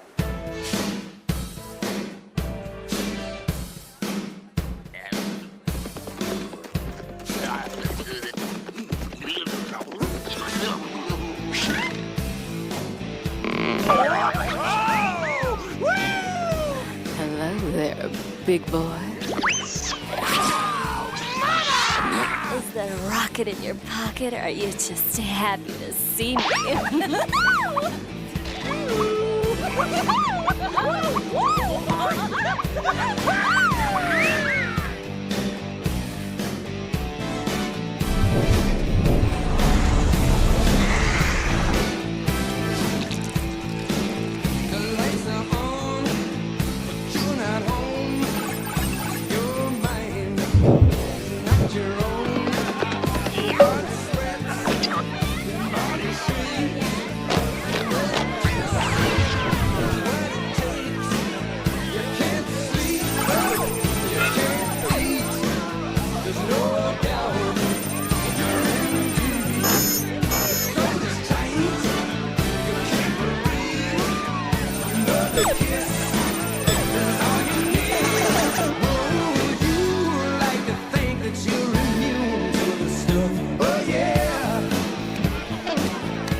Some polka music, okay? I'm gonna play These the people polka want to hear music. some I know polka we're gonna music. play the- You can't have a Polish wedding without polka music!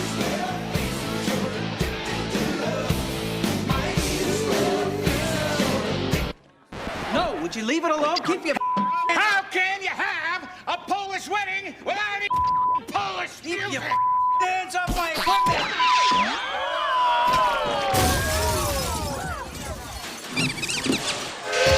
It ain't a Polish wedding without a polka!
on some old shoes, wasted one without appeal. Where will you go from here? Our mind literally creates our body. But it all starts in the cell. And who gives the cells the order? The orders come from the neural net in our brain, which are based on the experiences and information that we've logged in there. And we use a certain box of solutions to our life that causes chemistry to take place. So in order for us to change the chemistry, we would literally have to change the neural net, which means we'd have to change our identity, which means we'd have to change our attitude, or change the way in which we interact with our environment. And every time we keep being the same person and keep experiencing the same attitudes, all we're doing is reinforcing ourselves as our identity. I once did a little gig in a woman's prison they're all heroin addicts, and by teaching them that they have receptors for the heroin, and that the more heroin that they take, their ability to make their own internal endorphins, their own internal heroin, basically starts to decline. And then the receptors start to become subsensitive, or there's actually less of them. So there's these actual changes, and then this new information about how less brain cells are being made, so that people get kind of, in all addictions, they get stuck in old patterns. The person's mental life becomes dominated by pain, such that everything that they perceive is colored by the pain. And sometimes every way that they react and everything that they do becomes all about their pain. One of the things about receptors is they change in their sensitivity. If a given receptor for a given drug or internal juice is being bombarded for a long time at a high intensity, it will literally shrink up. There will be less of them, or it will be hooked up in such a way that it is desensitized or downregulated. So the same amount of drug or internal juice will elicit a much smaller response.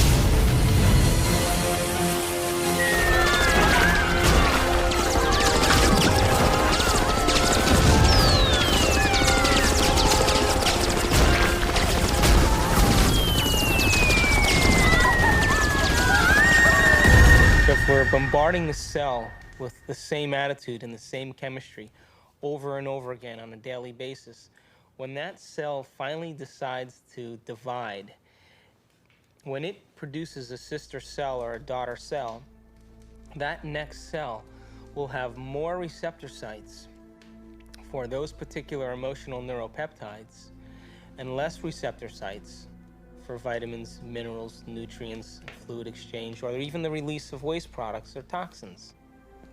Now, all aging is a result of improper protein production. What happens when we age? Our skin loses elasticity. Well, elastin is a protein.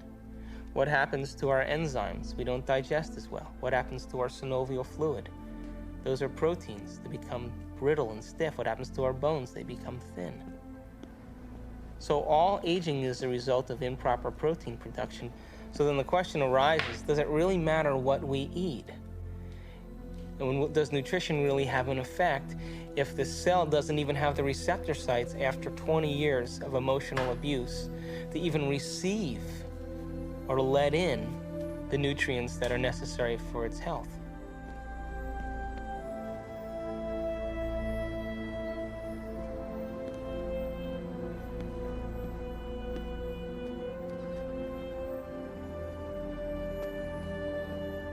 If we know the thoughts of a person, we will best know them by their addiction, their continuous, over 24 hours, in a continuum of what emotions they display in their body, we shall know their thoughts.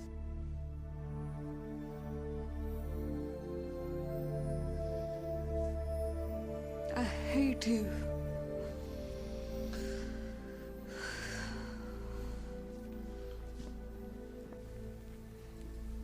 We never, ever reincarnate to the I love you so much people. We always reincarnate to the situations of why we hate ourselves.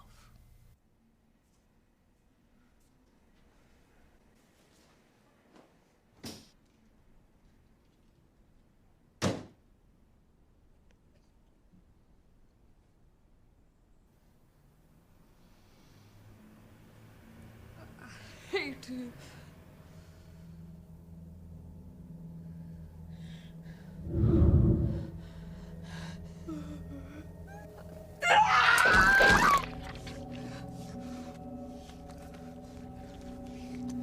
You idiot! You suck! Look at you! You're ugly! You're worth nothing! You get it all! I hate you!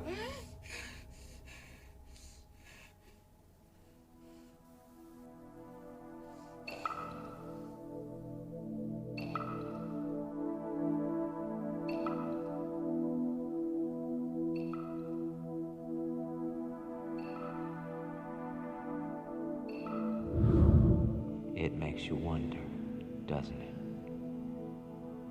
If thoughts can do that to water, imagine what our thoughts can do to us.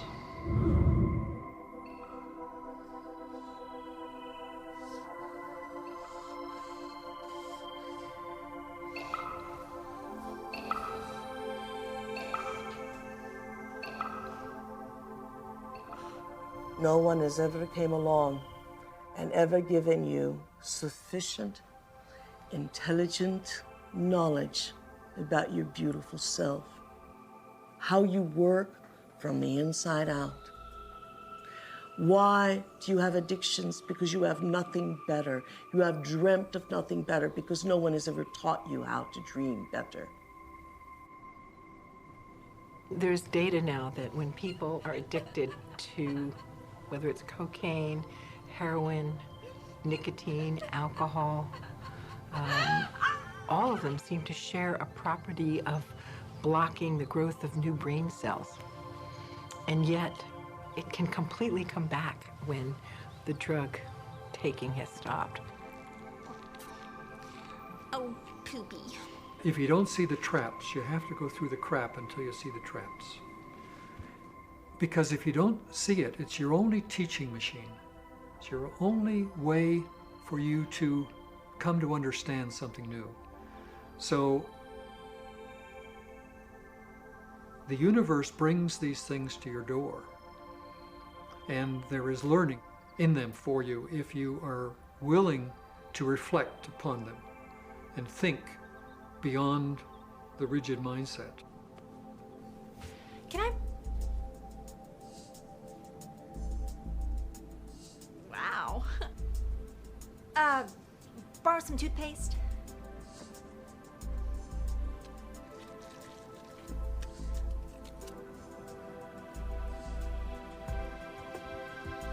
Thanks.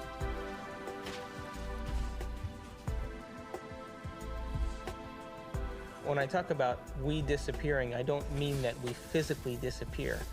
What I mean is that we move out of the area of the brain that has to do with our personality, that has to do with our association to people, our association to places, our association to things and times and events. We don't exist in the associative centers in our brain that reaffirms our identity and reaffirms our personality. We now have science to back up what our thoughts do and how they make our bodies weak. A lot of scientists who are actually studying this with behavioral kinesiology and other ways, showing that thoughts make your body weak. And thoughts pretty much create your reality. They create what you're going to think about yourself. If you're fat but you think you're wonderful, you'll be wonderful. But most women we're compared all the time with impossible images from Barbie to models. And so we think that our whole currency is how we look and how other people are going to perceive us. And we're always up against impossible standards. What is relative to their own emotional addiction are movies and dramas and news and all the media that is so beautiful today and providing people with experiences without having to be there.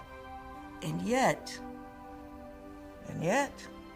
that does not define human greatness. They're so hypnotized by their environment through the media, through television, through people living and creating ideals that everybody struggles to become, that no one can actually become in terms of physical appearance and definitions of beauty and valor that are all illusions, that most people surrender and live their life in mediocrity. And they may live that life and the soul may never really, their desire may never really rise to the surface, so they may want to be something else.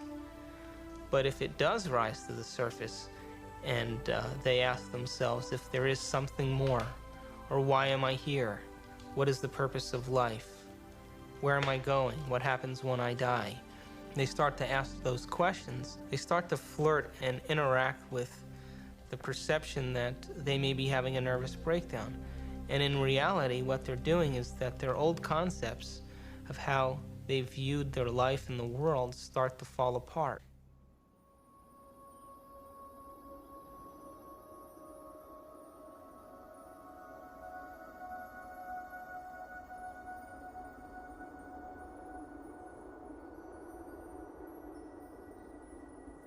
That's why very few people make this journey, because it's deeply unsettling. All of the molds that we have lived by have to be broken, and we have to liberate ourselves in this way. And sometimes there's an awkward period between the comfort that we knew before and the real state of comfort when we are the Lord of our being, which follows that interval of chaos. Most people, when they get into the chaos, give up hope and go back to the old false securities. They get to live a reasonable life and they get to die in some sort of peace, but they haven't advanced spiritually at all in that experiment that we call the life.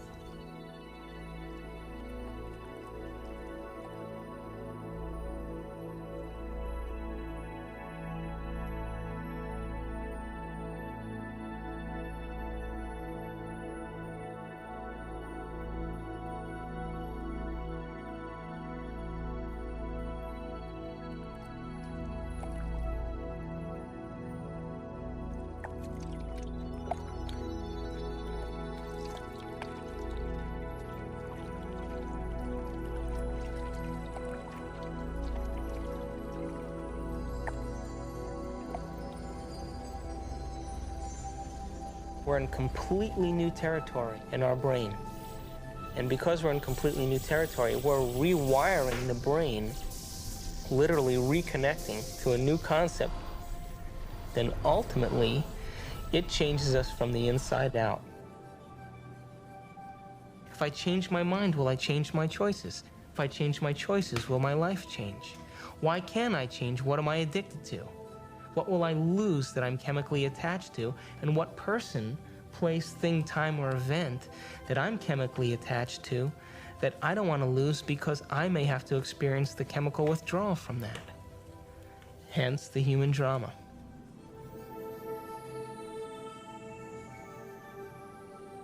This life is but a page in an enormous book in which we will always be who we are, but always with the inherent needling of ambitious pursuit, a pursuit that takes us from the boring tedium of self-reflection, of self-hate, and to self-creation of new dreams. And we are ambitious gods.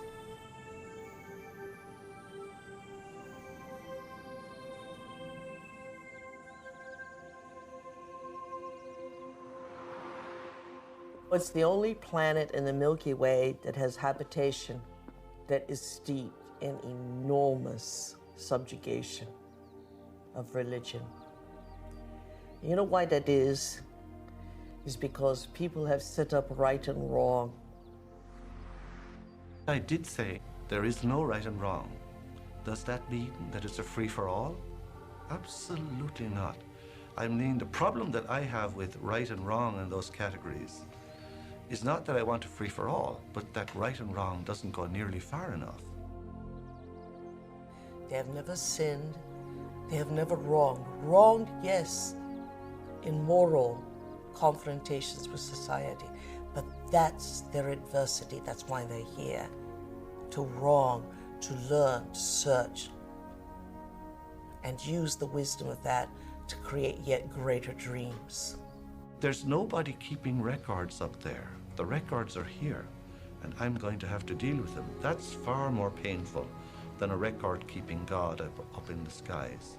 So anyone who's setting out on the path of enlightenment will be absolutely impeccable in everything that they do. Is it because of fear of damnation? No. Or of the punishment of God, or because I have sinned and haven't got forgiveness? No, no, no. I mean, these are all excuses that keeps us away from the real problem. The really enlightened person will see every action has a reaction with which I must deal. And if I'm wise, I'm not going to do stuff that will cause me to have to face it and resolve it and balance it in my soul later. That's the real criterion. That God, or the fundamental level of reality, depending on what people describe, it really, I mean, theoretically, it should be everywhere. It's something, you know, exactly how it would manifest or how God would manifest in the world is a more complicated issue. But I think that certainly from a more traditional religious perspective, people have kind of gotten away from God the person. There's been a great shift from God up there or out there or in there, wherever, to the God within. And that's an improvement, but we don't want to get some idea that God can be within and still be separate, which is what most people think. They think the God within is like some of those alien movies, you know, where some being breaks out from my chest. God is not within in that stupid sense. What it means is that in God we live, move, and have our being, that we ourselves, in fact, are divine. What's the relation between my God self and your God self? There is no relationship because there's only one God self. It's in both of us. All people are divine people. Is it not ironic that all would say that this is the voice of the devil, or that this is heresy? If this is heresy, then what is promised to everyone is an imbuement with God that is inseparable.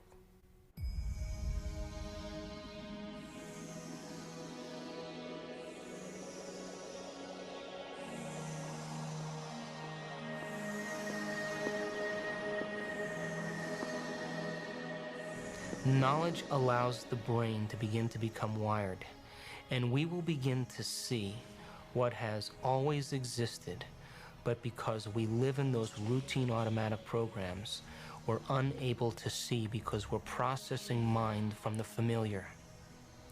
To learn knowledge means we're learning new things. And to learn new things means we're gathering information and creating the circuitry now to begin to develop the sensitivity, to begin to see things for the first time. There is enormous potential to change the kind of behaviors and characteristic patterns that we've fallen into. In fact, if you've listened and have remembered anything that I've said, your physiology is different than it was before that. That is something that Eric Kandel, the recent winner of the Nobel Prize in Medicine and Science, said very eloquently at a talk, that basically memory has been encoded, your genetic structure has changed. And while we previously would talk about the nervous system as this very rigid thing that didn't have much capacity for change, we now know that on many levels that isn't true. And actually there's a tremendous amount of plasticity, which basically means ability to change within the nervous system. And if you look at the structure of the human brain in detail, you see that it's specifically designed, it's carefully engineered to experience the unified field, to experience the unity of life. We're all connected. I mean, I think the most fundamental thing is we're all connected by an energy field. We swim in a sea of light, basically, which is the zero-point field. And I say, first of all, you get away from the whole idea of separateness, because separateness is the biggest problem of the world now. You take this notion of an entangled universe and you apply it to human experience, because human experience is part of the universe as well. And then you say, well, let's assume that experience is entangled, then how would it manifest? And we can start going through ways in which it could manifest. If there's a connection with another mind, we call it telepathy. If there's a connection to some other object somewhere else, we'd call it clairvoyance. If there's a connection that happens to transcend time, you'd call it precognition. If there's a connection in which my intention is expressed out in the world some way, we might call it psychokinesis or distant healing or something of that sort. So you can go through a list of perhaps 12 kinds of psychic experience that have gotten labels over the years, like telepathy, but this is really just the tip of the iceberg. People ask, why are you so interested in the Planck scale, the very ultimately tiny in terms of spirituality? Because obviously spirituality is out there, it's everywhere. And the answer is that yes, the Planck scale is the ultimately small, but it's also everywhere. Wherever you go, there it is. And because it's holographic, it repeats at different scales, like fractals, throughout the universe. I would say that what quantum physics is to the 20th century, whatever is going to be the new bridging of science and spirituality, that will be to the 21st century. We are all creating the future. We are all creating what is outside of us. None of us are innocent in that regard. If there's something out there we don't like, we can't really turn our backs on it, because we're co-creators somehow or other. And we have to do the right things to try to get the future that is best for all of us. We have talked so far about the freedom of our own personal life and quantum physics, that we are freeing and freeing and freeing our reality to ultimate realities. Yes, of course they exist. But after we have accomplished them, what then? What next? When do we make the shift from me to one? When are we the subconscious mind? When are we the knowledge of the one, transpersonal self? When you start to realize what your true nature is, there is no question, there is no answer anymore. And there is just sudden realization. Now you come back from the rabbit hole and you start to perform in this world of illusion and wonder and magic with that understanding that you're never going to die and you were never born. Choice by consciousness out of these possible events, the actual event of experience comes in. And so, for the first time, science encounters free will. Consciousness is free because there is no mathematical description of the subject. Only objects can be described mathematically, and only to the extent that they are possibilities. The question still remains paramount: who is the chooser? Are all realities existing simultaneously? Is there a possibility that all potentials exist side by side?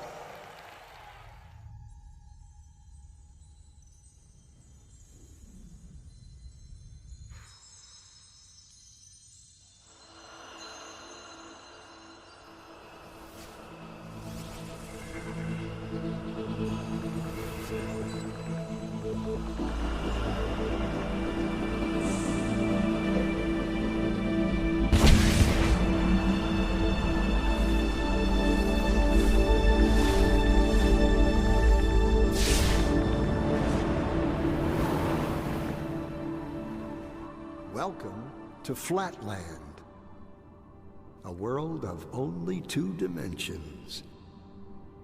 Only forwards and backwards, left and right. In this world, there is no up and no down. I said to Ray, where's Dottie? He said, well, she's out in line. I said, Where's that from? What the bleep is that thing? Huh? In this world, the 2-dimensional beings that live here have no concept of 3-dimensional objects. These 2-dimensional flatlanders have no understanding of cubes, spheres, tetrahedrons, or yours truly. From their 2D perspective, my 3D finger looks something like this. What the letter does that? Run!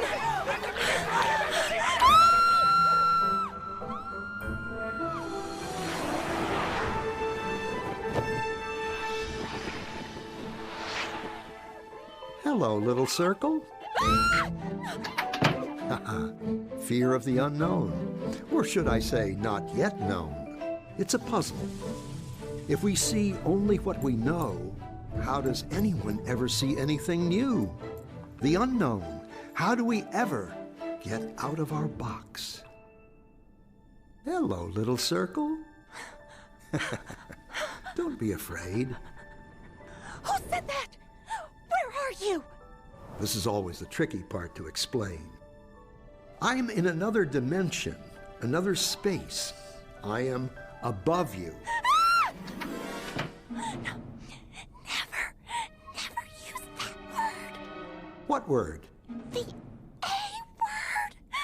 Above? It's forbidden. Well, what do you think it means? I don't know, and I don't want to know.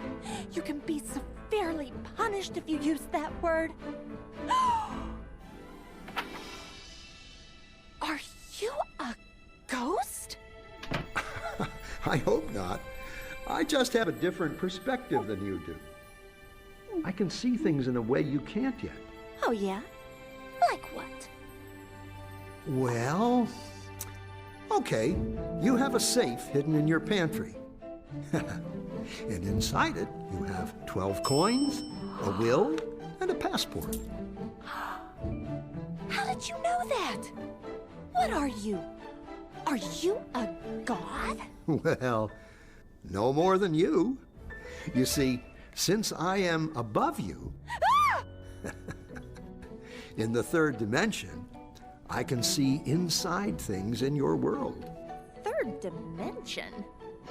You are a crazy ghost. There's only 2.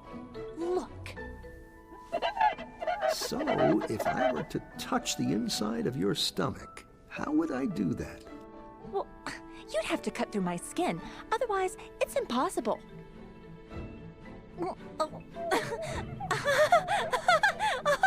Stop! Stop! Ready for more? More what? Dimensions. Oh. Directions. No. Yes, but there aren't any. More? What will happen to me? What will I become? You'd have to become it to know. Okay. Excellent.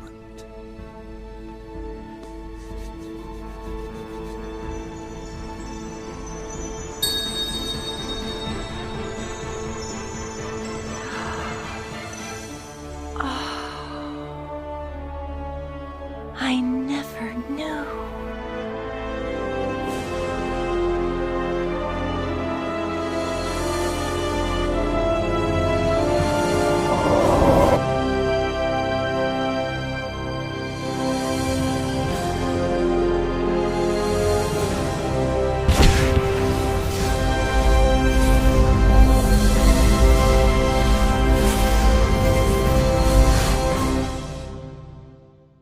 Isn't it funny?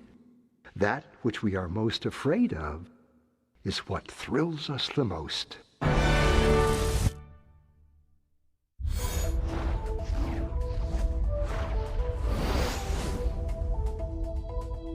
That has the effect of randomizing their X spins, and nothing else interesting happened to them after that.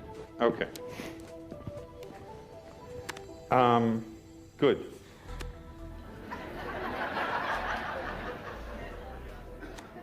It's an easy way to get a laugh here. So you can't ask them their opinion, because you know what they're going to tell you. You're starting to act different. I liked you better the other way. And that's a great sign that you're making a change. You can edit that, though, if you had to, though, couldn't you? Not prettily. Yeah. Edit it out the fire. Who can do the Heimlich? Okay, are we rolling?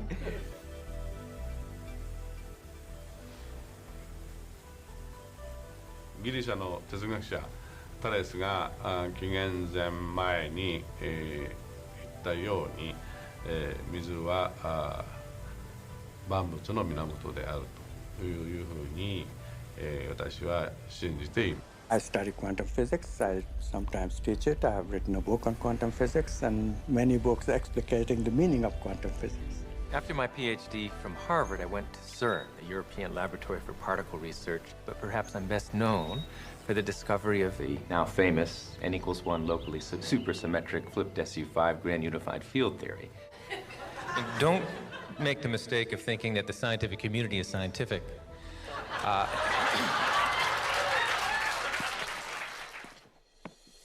2 points. First of all, I want to thank David for healthy skepticism is important, and extraordinary claims require extraordinary proof. Now, the problem is that people defending the conventional approach to consciousness, brain equals mind equals computer, behave as if they've got proof and we don't. And they got, okay, pardon my... Which formed the neural nets in the first place, which is what? The mind. What's the mind? The mind, thank you. This is called divine intervention. From above.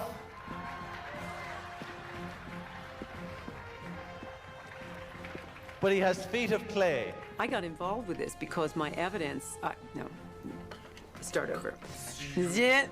Okay. I can go back and fix that. Okay. Okay. My name is Lynn McTaggart. I'm author of a book called The Field. I'm Dr. Daniel Monti. I'm a physician with specialty training in psychiatry and human behavior. I'm on the full-time faculty at the Jefferson Medical College. I've heard some people say that, you know, consciousness is this wonderful property in the universe that has a predilection for the human brain. If that's the case, then consciousness is about 3 pounds and looks a little bit like a gray cauliflower. It's showtime. Tell you a little about myself. Oh, the light is blinking already. See, this is what happens whenever I speak. Weird things happen. Okay. All right, well, look, when I hold it, it stays on. What does that mean?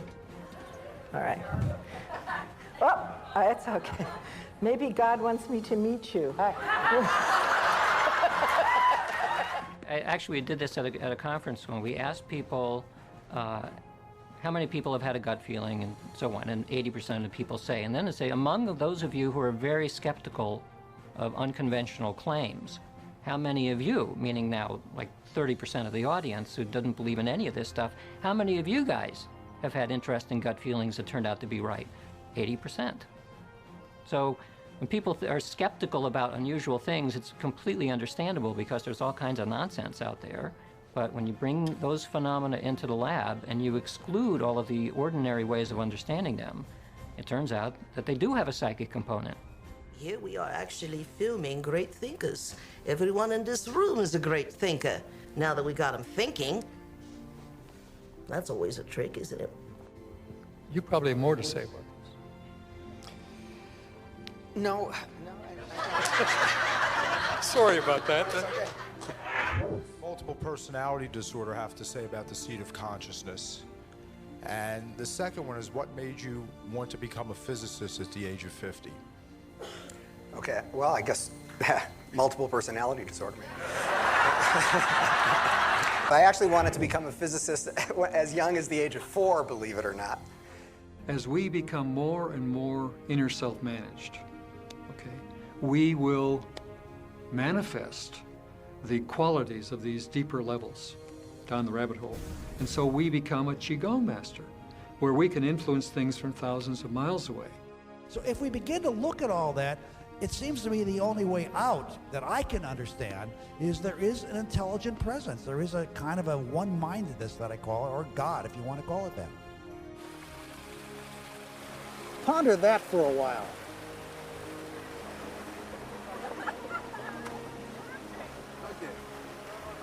What did I say? What are you going to do with that? A bite! You took a bite out of nowhere!